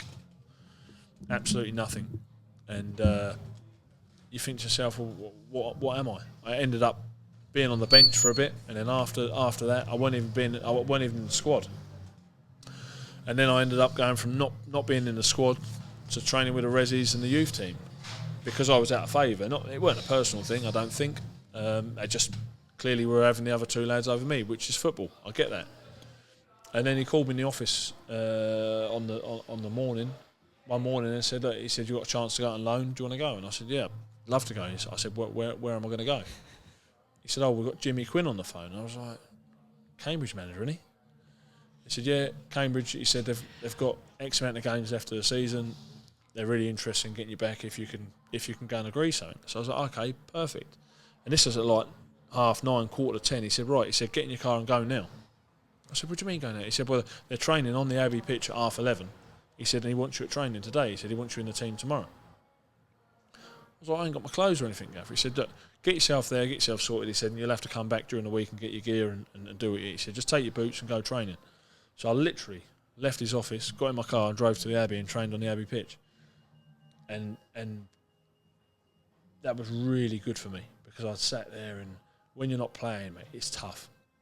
Again, going back to what you said earlier, you're saying that from the outside looking in, football's a beautiful game, but the mind plays some serious tricks on you. When you're not involved, you know what it's like in terms of if you go for a run, your mind's saying, stop, plays tricks on you, and you're sitting there and you're not playing, and you start to doubt yourself. Okay, is this going to be it? Am I going to play again? Because I was on the bench. I've gone from being on the bench to then being drifted out. You just think, am I going to get back? So I literally snapped his hand off. Went back to Cambridge, and absolutely loved it. And we made the playoffs. The old bounce, Amber Army, Jimmy and Willie and all that. And it was Jimmy Quinn was great. Was really good to me. Got me back there, and then I think at the end of that season we missed out on the playoffs, but I signed a 2-year deal there under Jimmy Quinn, and he was really good for me. He was really good to me. Looked after me. My mum was ill at the time as well, but he was really good. So he was more than just a football manager. Did you go to him with... Well, not go to him, but he was there for you as a person as well as a player. You didn't really... it's probably, again, the world's different now, so you probably reach out for a little bit more in terms of help sometimes when you need it. But back then you didn't... or I didn't find myself in a comfortable position to go and say, look, I'm struggling a bit personally, will you give us a hand? But he put you at ease a little bit, to be honest. You know, he loved himself. He proper loved himself, as a lot of them do. I never forget, we used to have lunch at the ground, so we'd use the changing rooms to get changed. We'd go off training, come back to the change rooms, and then walk through to like what is the Harris Suite, if you like, and have lunch in there. So I walk through, have my lunch, walk back through, and I was like, what on earth is that? So I stopped like in the corridor, and I heard, and he's commentating. He's watching his own video of goals in the office, and he's commentating on himself scoring goals. So I stood there for like 30 seconds, like my ear like against the door. I was like, what is that? And you just heard, and there he is at the back post. Quinn rises, bang, winner! And I was like, is this geezer for real? And he caught me like having a little earwig, and he went, all right, son, invited me in. He said, come and have a look, To be fair to him, scored some goals. He was quality, played wasn't for he? his country as well. And yeah. But he was a good character. I mean, in terms of, he wouldn't go out of his way to look after you, but you probably didn't need it as much because he made you more at ease within him. You know, he was always joyful. He was a proper strange character. We'd be warming up in training, and he'd be there like with his pitch, pinging golf balls at us. Is this geezer for real? And then he'd go missing for like 3 days. Wouldn't be at training for 3 days. Took us to Bournemouth. Worst thing he ever done. I think that was the time he took them to Bournemouth. I went there actually. He took them to Bournemouth, and then they came back and played Histon and got thumped about 5-0. Yeah, I remember that. They were all well. out on the piss for 3 or 4 nights in Bournemouth, and then come back. I think Jason Tyndall was there as well at the time. Who's now at Newcastle. He was where, Tyndall? He was at United. Was he? Yeah, back in the day. I remember him when he was at Weymouth. Yeah, when we beat him 7-0. You scored that game. I'm glad you scored that game. Great goal as well. But what, the lads were all on the razzle when they were playing Yeah, Histon? so not obviously on the morning of it, but the week leading up to it, I think they'd gone away to Bournemouth. Yeah. He loved the trip for Bournemouth. I don't know whether he had a fancy woman down there or what he had, but we went on 2 or 3. When I was there, we went on a 3-day trip to Bournemouth, and everyone was like, "Are you sure you want to do this, Gaffer?" Like, because of what had happened previous, he had took him away to Bournemouth for a week, come back and lost like 3 in a row. But we went away. We'd been flying, and we went away to Bournemouth for a couple of nights, had a few drinks, this and the other, come back. And on this particular occasion, it was fine. It worked out well. We went and then reached the playoffs, and yeah, we had a really good squad, really, really enjoyable squad to play with. I remember I was in the stand that day. That was the year before I joined as a youth team player, and that was a low day. As you know, my brother Scotty, who's followed Cambridge home and away for years, threw his scarf onto the pitch that day. That's how bad of a day that was. What was the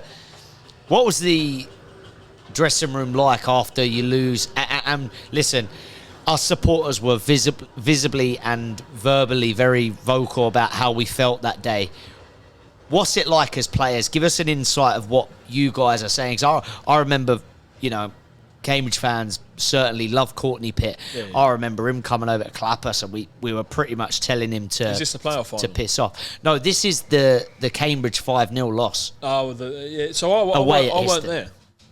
I didn't play in that game, but I played in a game where we did lose that way at Histon. I think we lost 1-0, or we might have drew. So just to clear I it up, came back just after that. Okay, so where they had lost. They had lost to Histon 4 or 5-0. Yeah, the 5-0 was that the week that they went away to Bournemouth. Yes. Yeah. So what? So and you they'd wasn't gone away there. to Bournemouth and then played the Histon game after. I believe the timings are about right. When you say you wasn't there, you wasn't at the club. No, I wasn't at the club. I was Right. I was at Notts County. I Okay. came back just after that had all happened. Okay. And the lads were sort of talking about it and saying, "Oh, we've been away. We were doing well, and now we've lost 3 in a row. We got dicked 5-0 by Histon." Right. But again, it was a bad choice. Things like that can go for and against the manager. You can take lads away and do players drink? Yes, of course they do, but at the right times, obviously. But I mean, they could have done that, come back and gone on a run of 10 games. And then all of a sudden you're a genius for taking them away. It's just the way things work. But for him at that point, it was an absolute disaster. But the dressing room when I went back to United was really good. Courtney Pitt, great lad. Paul Carden was there as well. Rob Williston, unbelievable player and a great lad. Really, really good changing room, and there weren't really any bad eggs there, to be honest. We all got on. I think that's why we we weren't successful. We didn't get promoted, but it's probably why we went as far as we did. Should we have got promoted? Yes, in my opinion. Failed at the final hurdle, which is a massive, massive bugbear of mine. I would have loved to have got promoted with Cambridge for different reasons. Obviously, promotion on your CV is a great thing, but supporting the club as well. You imagine that playing in a game that you get promoted. You know, Josh Coulson. I look at him and think, fucking fair play, mate. Because I've known Josh forever. Our families, you know, always been pretty close. You know, but even back in the day, like at family parties and things, we'd both be there. So for him, his career, and the word legend and that is thrown around in football far too easy. But he is a Cambridge legend. Why is he a Cambridge legend? Well, for a start, he's played X amount of games. He's 200, 300 games, whatever he's done. 10 years at the club. 10 years at a club. Came through the youth team with the club. Promotions, FA trophies. You know, he's had a bloody good career, and people like that fully deserve it. You know, you like to see people like Josh do well. He's a really, really good lad. I said to him the other day, and this will be a good insight. I can't remember whether it was on camera or off camera, because I obviously did an episode with him.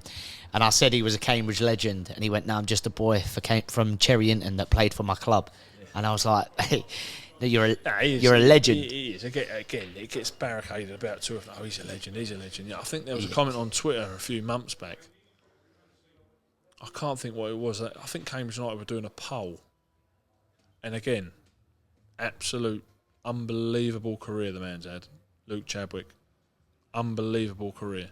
But for me, and everyone's different, you know. You'll have young lads saying, "Oh, I think he's a Cambridge legend." I don't, and not because he's not an unbelievable player. He's had a far better career than I've ever had. But I just think the word legend. I think I see Josh Coulson, legend. Harrison Dunk, legend. Legend, yeah. For me, looking back as a kid, there'd be different people that I would say are legends, but have played for the club over a long period of time and achieved something. Chadwick played for the club probably for 30 games or 40 games or whatever it was. Got promoted with the club. Again, I'd love the career he had. So it's not a dig at him. It's a dig at other people throw the names around legend. Legends, it's too loosely used. No, I understand what you're saying. Cole spoke very highly of you, of course, but he did actually say to me that leads into this, that you were a bit of a teacher's pet to Jimmy Quinn. Is that true? I was a baller, mate. First name on the team sheet.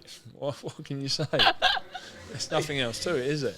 Have you got any other stories on Jimmy Quinn? Like, obviously, we've had the golf one. He used to commentate on his own goals. What else would he do? Because I think as even a supporter, you could tell he was a character, let's say. Yeah, not stories. I mean, he was a proper character. He was a real character. And he, again, I've said it already, but he did love himself. He was proper having himself. He was the one that used to get used boys to do the war dances. Was that Quinn? You know, you jump up and down. I remember on Satanta seeing it. Yeah. Like was that Quinn? Yeah, that was under him. But I think that was more the assistant at the time, right, than him. But he was just an all-round character. But he was a strange man as well, though. Really strange. You know, I said a minute ago, but he would go, like, you turn up for training Monday, be there, and then he wouldn't be there again till Friday. You're like, where's the gaffer? And even the assistant would say, "Oh, I'm like, I don't know, I'm not sure. I think he's watching games." You know what in the morning? Supposed to be training.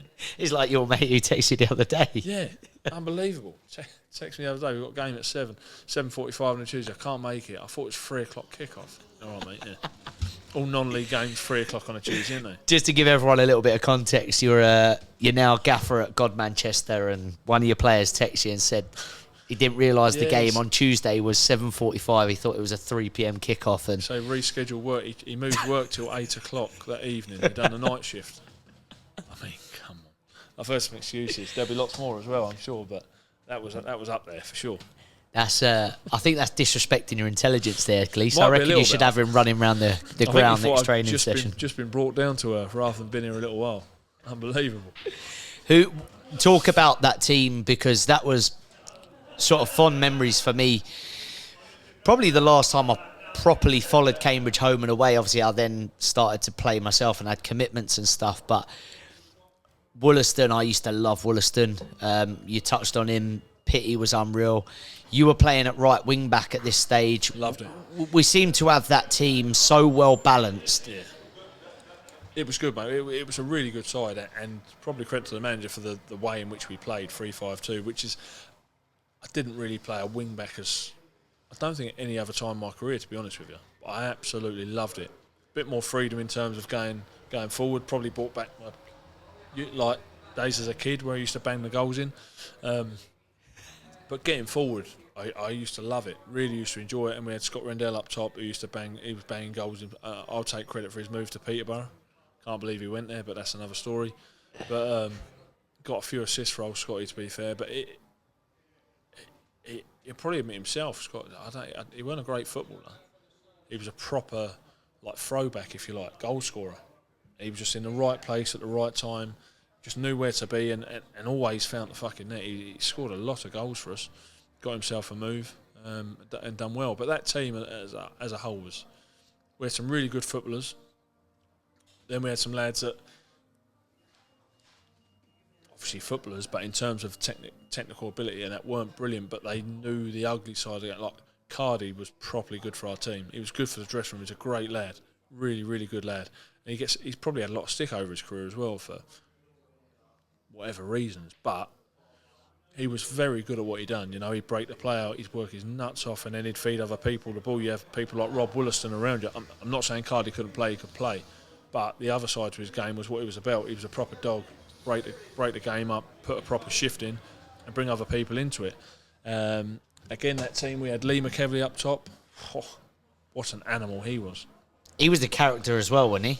Oh, absolute animal, yeah. Yeah, he was a proper character. We had a few Scouse lads about at that time of my career, but I got on with all of them really well, and it was a good squad. We had a bit of everything. And again, looking back, not obviously a regret that we didn't get promoted, but I don't look back and think, oh, I could have done this or I could have done that to get us promoted. We were just on the day we were poor. We were really poor in the final. What do you think happened? I don't know. You know. Obviously, in both playoff finals I played for Cambridge, I look back and I think, did the semi-finals take everything out of us? Because in both games we went behind. You know, Burton away we were 2-0 down. Yeah. Lee McKevely comes on and scores 2. Stevenage game we were 2-0 down away from home. Yeah. And in the home game, Stevenage, we're 2-0 down, and Morrison goes through after 5 minutes one-on-one with Potsy and should make it 3-0 and game over. You know, and we put a lot into that. I mean, I think extra time. At the time, you probably don't think about it that much, but probably took a lot out of us. You know, getting it physically and mentally as well, coming from behind, and you've got that like euphoria of almost that promotion feeling, really, in the semi-final. Because you've gone from being down and out, everyone's written you off, you're 2-0 down, you can't come back from that, you've got no chance. And we've done it twice. And on both occasions, we then went on and failed in the final. And in the final, on both occasions, we were terrible. We didn't turn up at all. Absolutely. We weren't at the races, particularly the first. I don't even remember us having a shot on target in the first final. In fact, it was proper blur, first final. Was it? Yeah, it was just, I remember walking, my only real recollections of the game were walking out. There was like 40-odd thousand there. Big crowd. But the game itself, I remember very, very little of. Really, very little of. And it's the same with the second one. I don't remember hardly any of it. I remember the build-up to it. The semi-final memories will live forever. They really will, because the scenes are unbelievable. But it's just a great shame, really, that we couldn't have just gone that one step further and just, for me as well, again, I've said it already, because it was my home club, I would have loved to have got promoted with United. My first memories in football are watching United at Wembley win. Yeah. You know, you think, God, the euphoria and the feeling of that would have topped it. How, I know what it's like as a supporter, and it's tough enough. How is it as a player when you go to Wembley, you're in the playoff final, and you just lose out? How tough is that to deal with mentally as a player? Really tough, mate. It's draining, really draining. And I think for a period after, I think after the game you just feel numb. Like what happened? Because again, I've said it already, but we were terrible. We were really bad. You know, it weren't a case of it was a case. It weren't through lack of effort for sure. That is for sure. But it was almost like we just froze and it just bypassed us. Yeah. So for that, you look back with regret.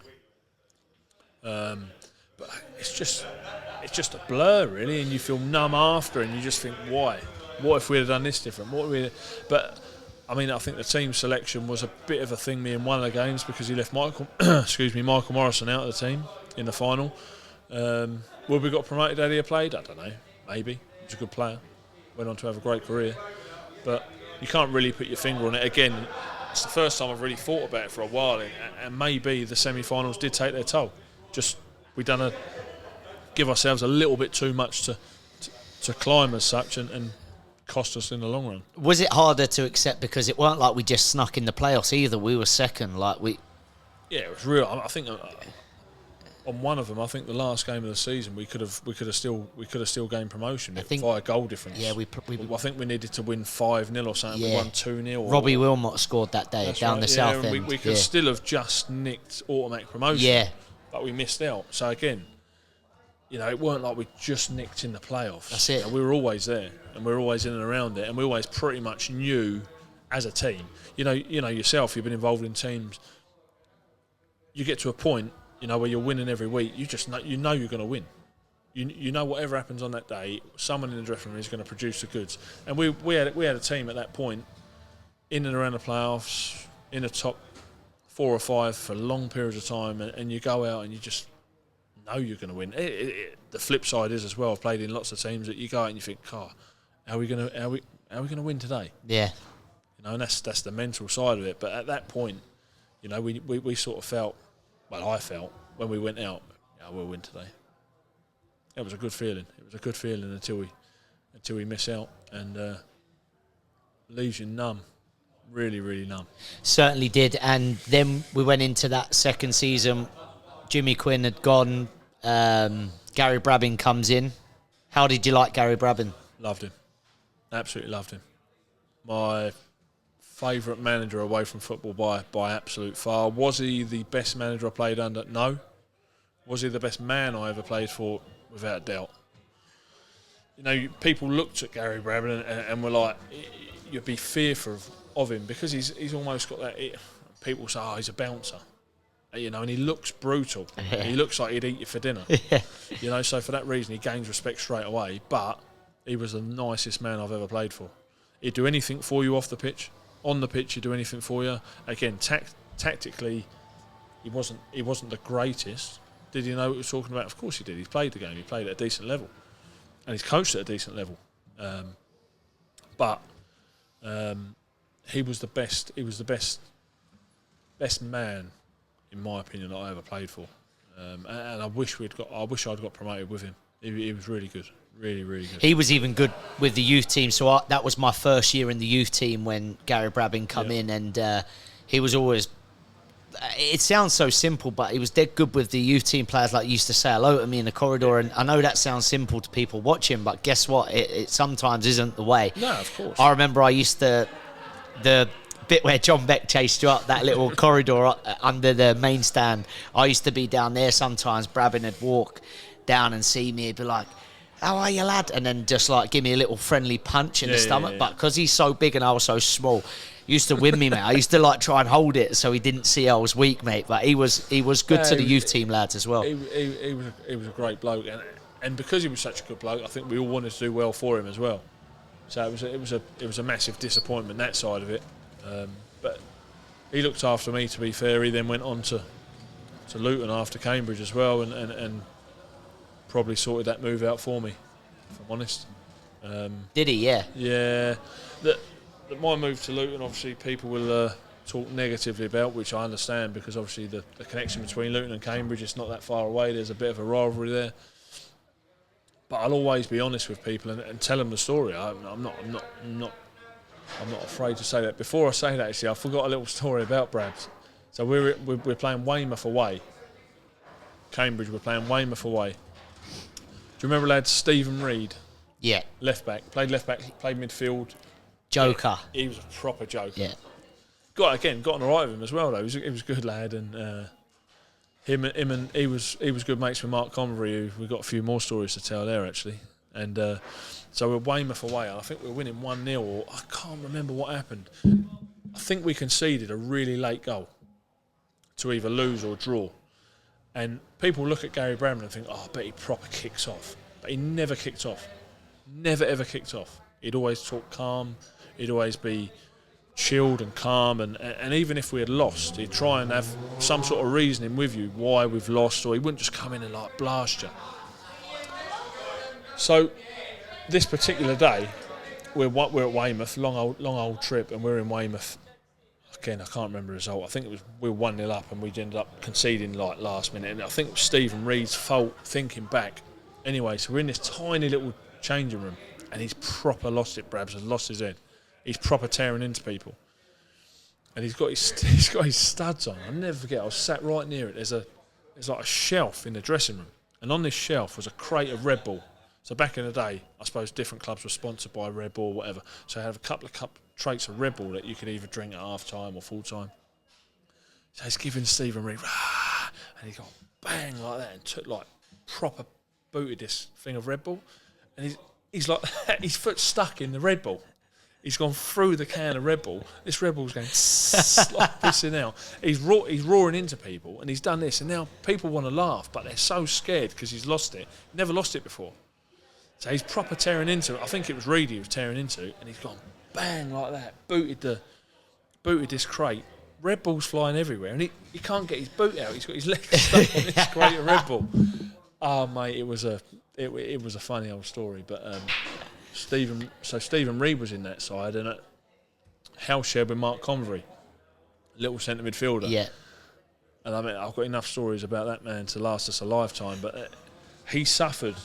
And I hope you won't mind me talking about it, because again, a lot of people suffer with it, like OCD.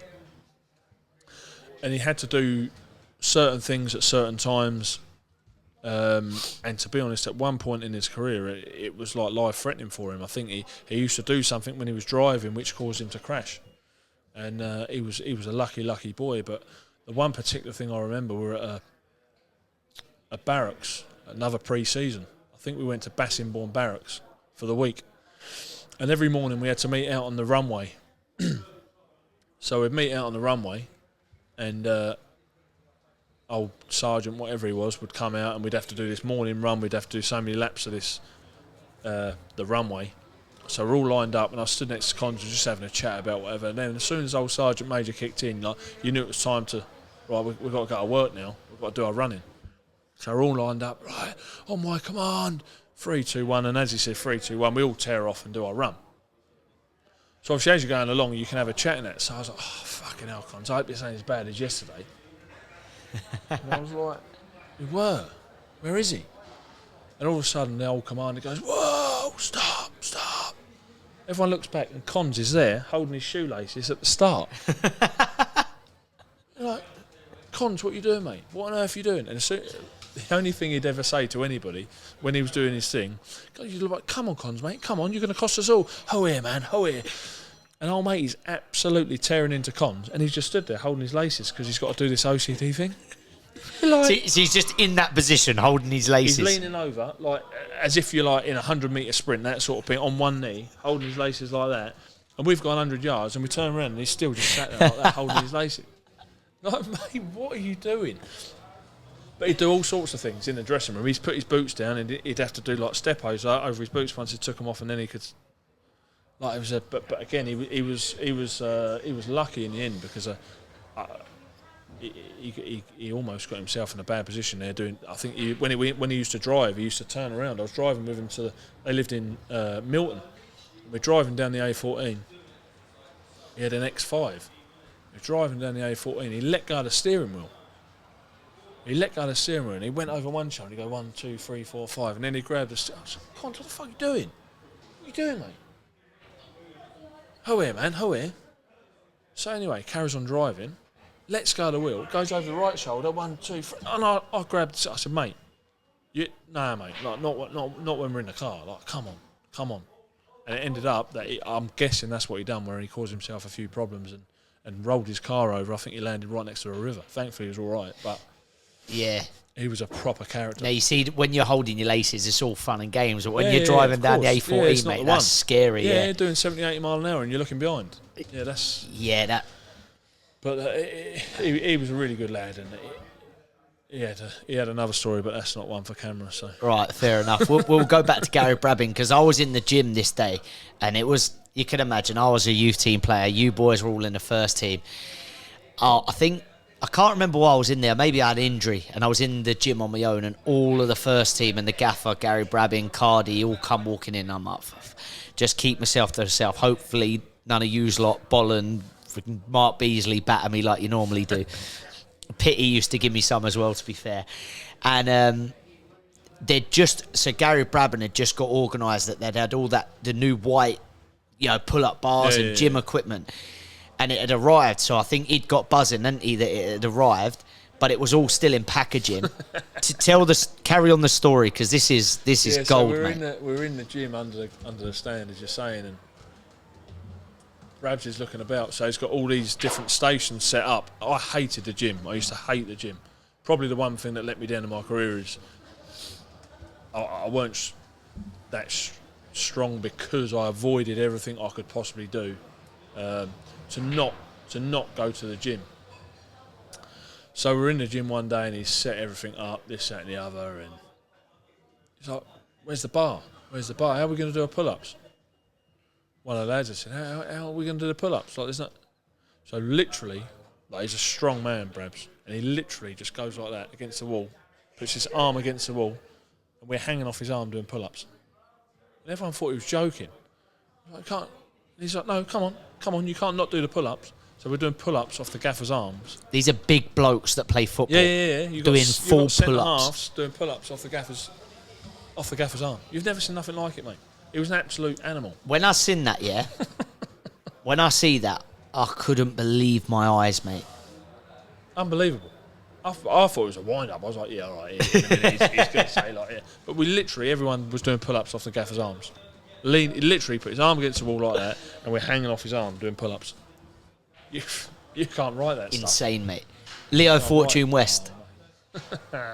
There's a rumour going around that he used to beat you at two-touch every day at training. You might want to... So, again, what a career he had. Played at a very, very high level. Scored goals wherever he went as well, to be fair to him. Yep. Very, very well spoken, Leo. Really, really, really, really funny bloke as well. And technically awful. I said at the start of the podcast about, you don't always have to be technically gifted to necessarily make it to a good level. And he's proof of that. If you asked him to ping a ball from the edge of the box and hit the back of the net, he'd struggle to do it. He's got the old curly toe. He couldn't strike a true ball. Loved the game of two-touch. But he was a proper character as well, because he had been about in that. We were in the shower one day anyway, so everyone's just in the shower, and he was a proper joker. So Cons was in the shower as well. And this is no reflection of Cons, it was just a bit of banter in terms of in the moment sort of thing. So I'm in the shower, Leo's in the shower, and Cons is in the shower. So Cons is like having a little wash, and then turns around and old Leo, he said, Mr. Convery. He said, thank you so much. Cons like, who here, man? Who here? What's up? No, he said, thank you so much. He said, what? Who here? He said, no, thank you. He said, because that's just reminded me. He said, I must buy myself some cocktail sausages on the way home. I was like, mate, this geezer for real or what? But he was a good bloke. He was a character. Was he? Yeah, because it's funny when I used to watch him, but you don't really know. Yeah. No, he was a real character. And initially, I think he got a bit of stick from the lads, but you had respect for him because where he'd been and where he'd come from, so you respected him straight away. But it was different to what you would class as a professional footballer. He's very, very well spoken, looked after himself. His body was unbelievably good shape, really, really fit bloke, and that's probably why he played up to his late 30s. So he had a great career, but he brought something else to the team and the dressing room, to be honest. And it was refreshing because you get your norm, you get the banter and all the rest of it. But he brought something else to the team, and he was a breath of fresh air for it. And he got some stick, but he knew how to give it back. And he was really, really good for the dressing room. He was a great lad. Now, fair play to him. And when you look at it and you go, someone isn't... I mean, I used to watch him do two-touch. Can't remember what player. He used to pull a player when you lot were all stretching and do two-touch, and I was Loved in the terraces. two-touch. He loved it, but... He couldn't do it. I was like, nah, this is a pro footballer I'm watching. Now, you could look at that and you go, like, we've just kind of said how technically bad he is. Yeah. I used to watch as a supporter. You played with him. But actually, I go... When you're talking about it, I think of the clubs that he had, the longevity of his career, and I go, do you know what? Fair play to him. Championship. Fair play to him. Yeah, he had a seriously good career, and again, that just goes to show that you don't have to be. Yes, I've said it already. You have to have a certain amount of ability. Of course you do. You have to have ability. I'm not saying he didn't have ability, but he had different things. Was he able to ping a ball 70 yards on somebody's foot? No, but he could do. You put a ball up to him from the back, and you know it was going to stick, and it weren't just going to come straight back. Yeah. Was his first touch always brilliant? No, but he found a way, and he always found a way, and he was destructive to the players he played against, caused lots and lots of problems, and that showed through the career that he had. So you have to respect that and say, okay, you didn't have all the tools in the world, but he certainly made the most of them. Brilliant. I used to love watching that team, especially that 3-5-2, you running down that wing, mate. Loved it. Then we were going to touch on it, and we kind of rewinded because we'd missed some bits from Cambridge, which was good. Obviously, we've got the shirt up. I'm sure many Cambridge fans are going to be watching this. Me and Scotty, my brother, are going to encourage them to. The move does come about. Now, again, Cambridge fans are never going to like it when, especially at that time where Cambridge and Luton had that rivalry going in the conference and stuff. That move come about, but one thing that I learnt to do, having been involved in football, and as you know, I've played sort of part-time level, never played at a pro level or in the league, but yourself, Luke Berry, both made that move, and I understand it more so now, but give us the insight of how it happened, and then from your perspective, why it happened. I understand from supporters' point of view. I get it, because you only ever want the best for that club that you support, and I'm no different. You know, I support Cambridge United today. You know, I check the scores of Cambridge United. I watch Cambridge United if I'm able to. I love Cambridge United, and that probably made it more difficult than ever, because I was a Cambridge lad, because I'm born and bred in Cambridge, played for the club, so then go and play for your rivals as such. So it came about through Gary Brabin. I think Martin Ling was manager at Cambridge at the time, and I have to say, no issues with Martin Ling at all. Offered me a very, very, very, very good contract at Cambridge. 2-year contract, which was very, very good, and in any other walk of life or any other time of my career, I'd have snapped his hand off and signed it. From my point of view, as a footballer, you've only got so long that you can play the game for, which is a crucial part in the process of what happened. If you're lucky, you can play to your 35. I weren't lucky enough. I didn't obviously know that was going to happen. I fall short and retired at 27, 28 because of my back. So that makes my point of view even stronger, that if you're offered a contract that you can't refuse, you know, you're in a very difficult position not to turn it down. In my opinion at the time, Luton were more geared up to get promoted than Cambridge were. And whatever way you look at it, whether you support Cambridge or Luton or what, you have to be honest and say Luton was a bigger club than Cambridge at the time, and that's not. I'm a Cambridge United fan, so I'm saying it openly and honestly, because of the fan base, because of the money that they've got to use, the facilities and their infrastructure. They'd come from the Championship down, you know, so they had everything in place financially. The ground was decent. At the level, the ground was crazy. And in the conference, they were getting sellout every week, 9,000. Away from home, we played Fleetwood away and took 1,500 fans there. I'd say 20 of the 22, 24 teams in the conference don't get that at home. You know, you look at it, they've just missed out on the playoffs as well. But I was offered a contract that I would have been very, very, very serious to turn down. And I always use a bit of an analogy as if, I don't know, let's say your aunt works at Tesco's, yeah, and she earns £10 an hour, yeah, and Sainsbury's are opposite, and they come and say, look, hey, we know you've worked at Tesco's for 10 years and you like it, you know, you get on and everything, but we give you £25 an hour. You know, what do you mean £25 an hour? What, I'm on £10 an hour and you're going to give me £25 an hour? What, I've just got to stack shelves in Tesco's, the same as I have in Sainsbury's. Yeah, no, the same job. You know, you've got a chance to progress. We'll give you opportunities, which, in my opinion, Luton were geared up to give me more opportunities. It didn't work out, but hindsight's a wonderful thing. So I firstly saw it as an opportunity to better my career. I saw a better opportunity to be promoted. But I also saw the money. I'll never lie about that. You know, they offered me, probably still to this day, I reckon probably be the highest paid fullback in that league. And I won't ever deny that. So they're the main reasons in which, yes, I felt I could get promoted with them and go and play back in the Football League, which is what I wanted, because as a footballer you always want to progress and go higher. So yes, I wanted that. But also my career is this long. And if I miss that much of it or don't take full advantage of it, that neglects not only me but my family. And I had young children at the time as well. And whatever people say, I'll do anything in my power to look after me and my family. And if that's going against what you seem right because you're rivals, then I think as a human being, the way I've addressed it is pretty straightforward. You know, do you see that rivalry is way different to Peterborough? Because I do as a fan. Yeah, but 100%. 100%. Would you have ever gone to Peterborough? No. You couldn't do that? No. See, that's why we're mates.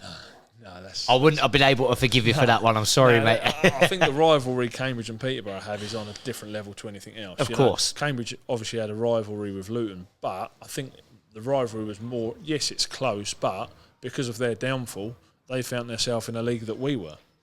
And we didn't have that rivalry, I say we, Cambridge didn't, with Peterborough, because Peterborough were either in Championship or League One and we were in the Conference or League Two.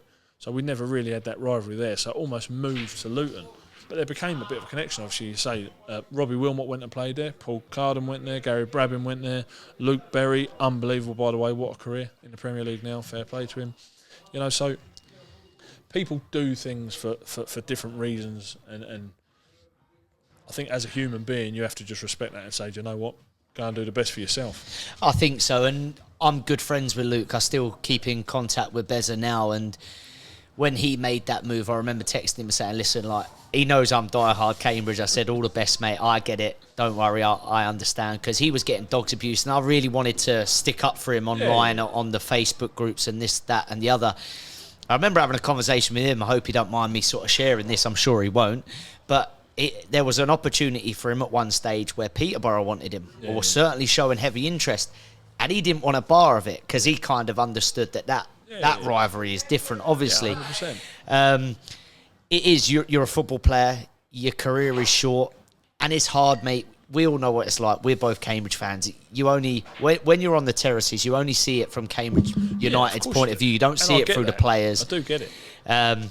But I understood it anyway. And I think it's nice for a player to sit down and actually just explain it like that. Yeah, because but people will be shy and hide away from the fact, because unfortunately in life, money for me, money is not the be all and end all. For sure. Absolutely, for sure. Do we need it? Yeah. Do I want bundles and bundles? It'd be lovely, but I don't go searching for it. I mean, I'm not just money hungry. I think the main thing to go with that is that if I hadn't have seen Luton in the light that I did in terms of having a better opportunity, again, it's only my opinion, but I saw them in that. I signed a 2-year deal, and I honestly felt in that 2 years that 100% we'd have got promotion. With the squad we had, we should have. I mean, it was an absolute catastrophe. Yeah. Because of the money they had to hand and the resources they had, in my opinion, and I think I'm right, that they certainly had a better chance than Cambridge did to go back into the Football League quicker. So that was a massive thing. Was the money good? Of course it was. I wouldn't have gone there for less money than I was on at Cambridge, absolutely not. I was on far more, so that helps as well. But I saw it as an opportunity for myself to prolong my career and better my career. Because whatever we do, whether we work at Sainsbury's or Tesco's or as a mechanic or as a footballer or whatever it is, we all want the best. Yeah. Whatever it is, you want to be the best. Well, I certainly did. You know, when I go to work, I want to try and do your best, and that's what you try and bring down to your children. So that's the main thing for me, is that I wanted to be the best version of me, and I felt that was an opportunity to do that. yes, the money helped. Never deny that. Absolutely fair enough, mate, in my view. Now, when I released on Twitter that I was going to be sitting down with you today, I did have an inbox from somebody. It just said Walker, and it said, tell him I'm sorry. I don't know what it's about, mate. Don't. What a guy. I know you've still not forgiven him. I'll never forgive him. You know what? Because there's a story behind that. So we go to Marbella. You know, we've made the playoffs now, and there's a little break between the end of season, the playoffs. You do the playoffs, and then once you've won your semi-final, you've got like a week or 10 days, depending on what other finals they have. So you've got a break in between that. So Brabs decided to take us off. I'm sure it was Marbella. This is Luton now, just for the people that are listening and watching. So we go to Marbella, and we go there, and we try. It weren't a drinking thing. We went out for dinner, this, that, and the other. It weren't a social event. It was very, very much, you know, and it was good. You know, weather was nice. Trained every day, done our bit, and relaxed. And the reason I get, well, obviously it cost us promotion in a roundabout way, but we're at this training camp in Marbella, and every day after training we practice penalties every single day. And on the last day, Justin Walker, I forgot his name now. You know what? I've been good with my research, and I forgot his first name. Anyway, that's why I just said Walker. Walker's gone up to take his penalty, and he's chipped it, and the keeper stood still in training. And Brabs lost it a little bit, so he comes down and says, "Look, that don't happen again. That does not happen in a penalty shootout. I'm not telling you which side to go, this, that, and the other, but you just strike the ball true. Is what it is. If you miss, you miss. Then there's no qualms." So the final comes. Well, we should have won the final anyway. And the geezer decides just to chip the ball down the middle, and the keeper stands. Like, I mean, what on earth goes through your mind? Like, the biggest game of his career, for sure. The biggest game for all of our careers at that moment in time. And you decide to... I mean, I just don't get it. What can go right? Okay, the keeper dives and it goes in. But you still only get a fucking penalty, the same as you would if you strike it true. But so much can go wrong. You can only become idiotic by doing that. I don't get it. Like, especially if you've done it in training and the goalie not to. Well, that's the big thing. And the goalie, and he said, "Look, no, not." So that was that basically. But mate, if he had gone up and struck the ball and scuffed it wide, or the keeper saved it, but he had actually, then you just say, "Do you know what, mate? It weren't our day." But when you do that and you just put it into the lap of the gods, that if the keeper stands still. Well, what happened after the game? Because obviously silence, mate, pure silence. But did anyone go at him? Not really. No, because it all dispersed very quickly. You know, you have to wait around for the bloody ceremony. You have to give them a clap and all the rest of it. You go up and get your medal, come back down, watch them lift the trophy, and then after that, well, your season's done. So you just go in the changing room, and literally, obviously, had we won, there'd have been a party or whatever. But as it was, that particular game, we all sort of just dispersed and went our separate ways on the day. I don't even think 90% of people went back home with their families rather than on the coach, because that was like the end of the season. Maybe people were going away or what have you. But it never really got, you know, in the dressing room that particular day at the end. But it was just silent. There was nothing, mate. It was just. I don't remember anybody going up to him and pointing a finger saying, "What on earth did you do that for?" As such, I don't even remember seeing him in the dressing room after. To be honest, whether he went sharpish or sheepishly. To be fair, if I was him, I don't reckon I'd have gone back to the... Right stuff, mate. But it's just, I mean, that was ludicrous. Just absolutely mind-blowing. Did you enjoy your time at Luton? Honestly, I was terrible at Luton. The best football of my career I played when I was at Cambridge. Maybe because I was at my happiest, maybe because I felt comfortable. I went to Luton, and from day one, really, I started to get niggly little injuries, and my back started causing me problems, and my hamstrings weren't great. And I was never really right. Whether it was the different pressure of being at a club that was expected to win week in, week out, or what it was, I don't know.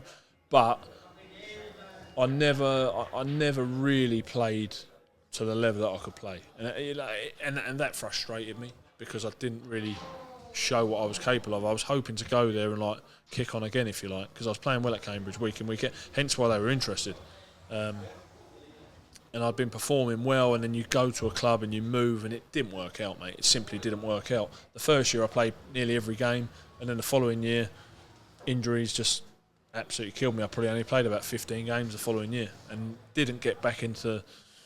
Well, I was off. I had an operation. I had epidurals on my back. Couldn't get to the bottom of the problem, and then ended up having a procedure on my back where they trimmed the vertebrae and disc.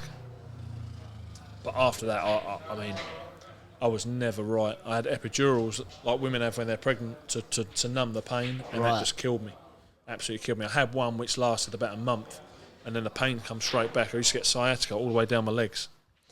So they said I can have another procedure I can have an epidural again, which I had. And they said the likelihood is that it won't last as long as the first one. But the first one only lasted 4 to 6 weeks. So I had the second epidural, and it lasted about 2-3 weeks, and the pain just comes straight back.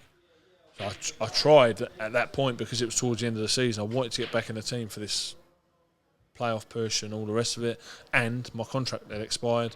So I wanted to prolong my career, but injuries and my personal form. In my first year, I done okay. I didn't reach the standards I did at Cambridge for sure. I'll be open and honest about that. On the odd occasion maybe, but all in all at Luton, my career it wasn't a success, which showed again, without a shadow of a doubt, the team that we had there should have walked promotion. Absolutely should have walked it, and we didn't. And unfortunately for me, at the end of my second year at Luton, I just got back in and around the team towards the end, but it was too late really. My back was knackered. I then went and tried a few clubs at the same level were interested, but I mean I'd gone from Cambridge to Luton and I was earning very, very good money. And I think Dartford offered me a contract. They had just gone up to that level. But I mean it was like not even a third of the wage I was on at Luton. And again, money and everything, but you live to your means, and all of a sudden you've become used to something. Yeah. It's like, really, I can do better than that. And I didn't accept the offer. And I ended up going to sign for Lowestoft. Yeah, I remember that. Which Lowestoft was a great club. Again, I wasn't the player I was 4 years ago, because I had my injury problems. I couldn't really sprint. I could sprint, but not like I could before. But we got promoted. I got promoted with captain the side to the highest place finish they've ever had. Got them we ended up in the Conference North, which was a travesty as well. I mean, how they're in the Conference North was beyond us, but that killed the team because of travelling. How can you can't do that? It was all to do with logistics of the sides that had got promoted, and we were the most northerly side that got promoted, so they couldn't move someone that was already in the north to the south and put us in the north, which was stupid. Yeah, absolutely stupid. So we're playing like AFC Fylde away from home and York. It's tough. And you're all part-time. Yeah, it's near on impossible. Yeah, of course it is. Gleeson, when you've obviously made that move and you know that you've had to have treatment for your back and this, that, was there a defining moment where you said, right, professional football I'm probably done with? Or did you think, right, I'll go Lowestoft and maybe... No, I knew I was done. You knew? Yeah, the last 6 months of my contract at Luton, I knew I was done. Right. I was probably kidding myself in thinking that I could get back in the side and be okay because again, who wants to stop playing professional football? I've been paid to do the job that I always wanted to do, the job that I loved, the game that I loved, and I was being paid to play that in front of, at Luton, 10,000 every week, in front of 45, 50,000 at Wembley, the Etihad, and it was really, really difficult. But you have to just accept, you know what, I can't do it anymore. People say, are you disappointed that it didn't last longer? Of course you're disappointed, but I'm very, very grateful for the career that I had. I mean, how many people, and I know I have banter and this, but how many kids can say they played for the team that they support? Played 250 games from, got a move to Luton, earning very good money, should have got promoted. Played at Wembley 3 times. Mate, I'd love to have done what you'd done. There you go. Yeah, I know. So, that's not me being big head. I'm not. I'm just very grateful that I was obviously good enough to do that and got given the opportunity to do that. So I'm not disheartened. Yeah, it would have been great if I'd have carried on. But I look back to the lad Darren Quinton. Unbelievable talent, never got to play the game because of injuries. So I think, do you know what? Maybe I was lucky. I played for 10 years and then I got injured. Yeah. I got all them, played for the England national team, went abroad with them, went to Barbados, Grenada, Spain, Italy, France, paid for to play football. And you think, done all right, really. Not bad, is it? No. We were going to, as we're starting to wrap up there, I purposely left that till the sort of end, if you like. You've got your shirt behind you, the England shirt. My first shirt. Was that your first one, yeah? Yeah. What was it like playing for England C? Unbelievable. You used to get dogged a little bit. You play for the England Z team. You call it what you like. Who says that? Just lads in general. Bit of, do you know what I mean? And you just think... I'm not having that shout. I'm all for banter. I'm not having that shout because that must have been quality, mate. It was unbelievable. You got treated like royalty. That we flew business class away. We went to Barbados. I was on a beachfront hotel in Barbados, this beautiful beach, and paid to be there. You got everything you could possibly imagine. You had photographers following you around from England. At the end of every trip, you got sent a DVD of every single photo, thousands of photos of all the lads, the games, this, that, and the other. You got sent videos. You get to keep all the kits that you played in. Quality, man. You're fed and watered 24 hours a day. You're picked up from your front door. From a driver picks you up from your front door, drives you to the airport, takes you to the airport, you get on a plane with the team. When you get back to the airport, you've all got your own individual driver that then takes you home. You don't get on a minibus. Mate, that is outrageous. So I'm sat in the bus with my own driver going to this thinking, that's all right, isn't it? So I think I played 6 or 7 times for them. And the most enjoyable was my first one, for many different reasons. One, it was my first cap. We played... get it wrong, Finland away, which was another experience because it was at a time where Finland is dark 24 hours a day. At that point, it was like proper or light 24 hours because of the way so it's a different experience. It was freezing cold, and I mean like minus 12 or something ridiculous. But also because I got to play with a mate of mine, Erkan. So that is like a memory forever because you represent your country, one thing, which not many people do, but you're doing it with a mate that you've known as a kid. You played for, used to play as a rival. I was Cherry and he was Fulbourn. Fulbourn were always the better team. Yeah. Fuming, that used to grind me down.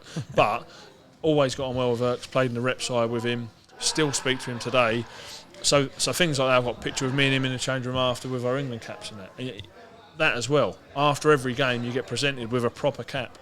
So I've got 7 caps at home from each game.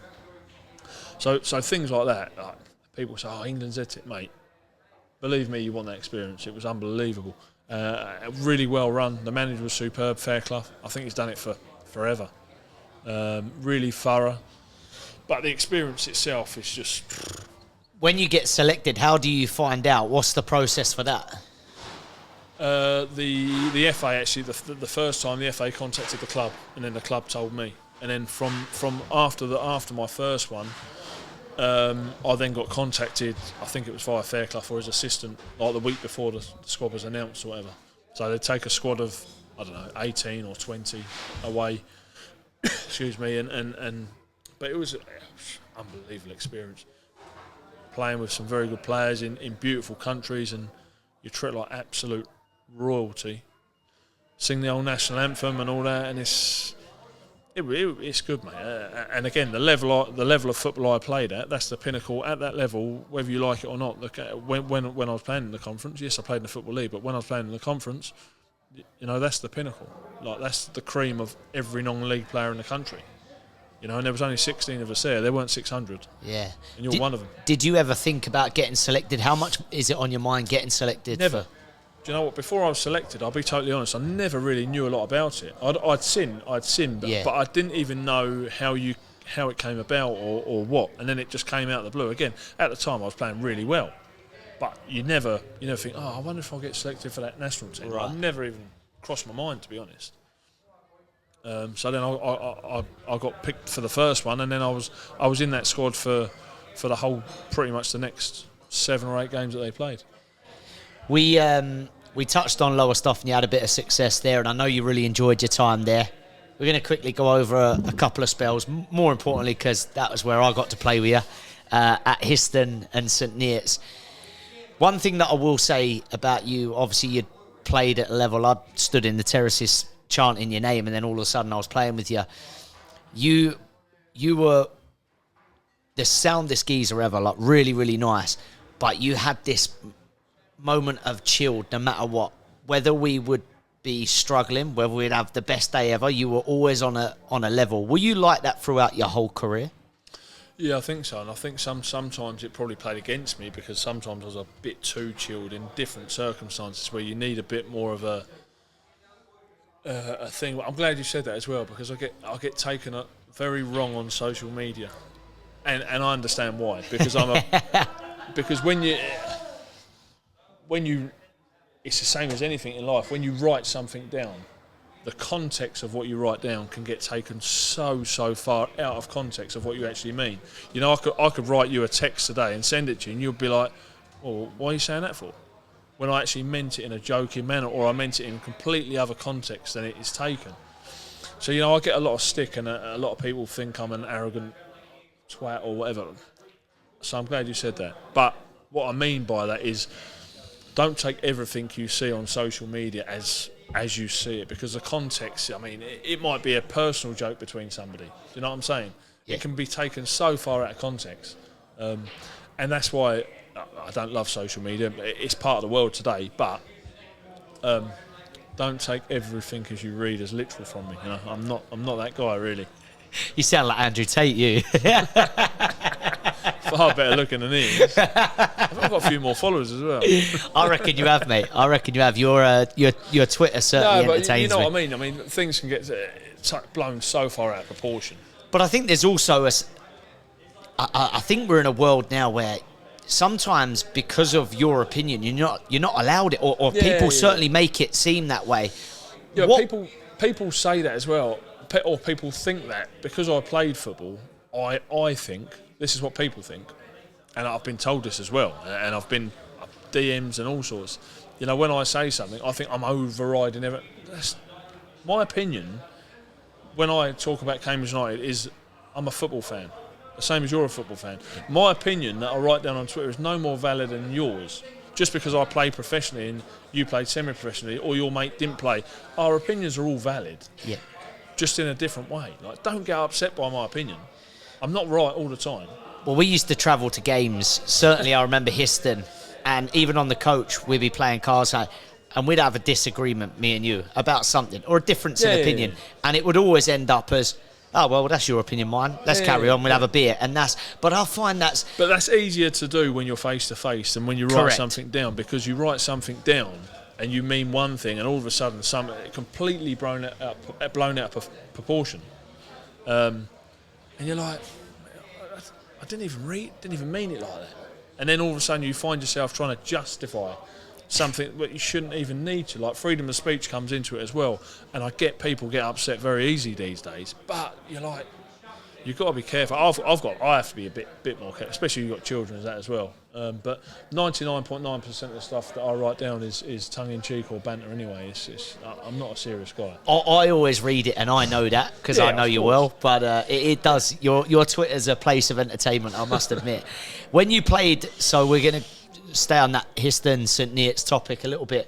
When you step down and you've played the game professionally, and you come in to say with the likes of me, little toe rags like me in the midfield, did you enjoy that? Was it a different experience for you? Yeah, I think initially it was frustrating, and not meaning this in this frustrating for me personally, not because I weren't playing with players that I had the ability or I had been playing, but because in my mind I wanted to do something, but my body weren't enabling me to do that. So I had to overcome that first, where things became frustrating for me.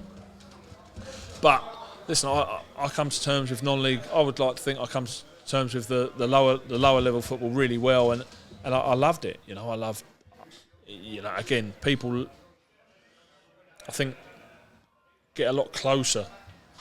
Excuse me, within these local clubs than you you can do at a professional club. You know, you can literally stand side by side with the players, have a bit of banter, this, that and the other, and it's much more light-hearted. Yes, do you want to win? Of course you want to win. But it's not your job, which some people do forget when you're playing non-league football, for one. But I loved it. You know, you get to meet people from all walks of life. You know, people you're playing with have got work one minute and then they're playing football the next. And it's again, football will always be a part of my life. And certainly, I don't look back. I'm still involved locally now, but I don't look at it and think, oh, yeah, it's not a great level. Not at all. We all start somewhere. Even lads now, you know, I've got a God Manchester. I said early on about the technical side of the game. Some of them technically unbelievable. If they can find the other side, you know, the margin of going again and stepping up is minute, really. So I like that side of the game. I like to see lads at non-league level progress and do well. But it's what I would class as real football. You know, everyone can relate to it. Everyone's got a mate that plays it, you know, and you can relate. And, you know, again, it's a break because football is an escape for a lot of people from real life. Of course. And whether that's playing it and getting paid for it professionally or going over the park with your mate, you know, it's an escape for 90 minutes or 45 minutes or whatever it is. And that's the same thing. You know, we work all week, go train on a Tuesday or Thursday and then escape on a Saturday for 90 minutes in a game. And, you know, it's almost like a drug to people because it allows you that escapism and to get away from and we all got problems.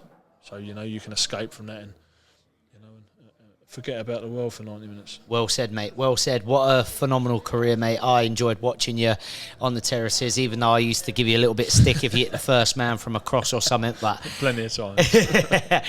Thanks for your time today as well, mate. It's been quality to have a beer and catch up with you nonetheless, mate. Good man. Legend. Cheers, please. As always, thanks for watching my videos, guys. If you're at this point listening to this and you haven't subscribed, you haven't liked anything, you haven't hit the notification bell, well, you're not really supporting the channel. I'm not sure I can do this much longer. So make sure you go, hit the subscribe button, hit the notification bell, and like all my videos.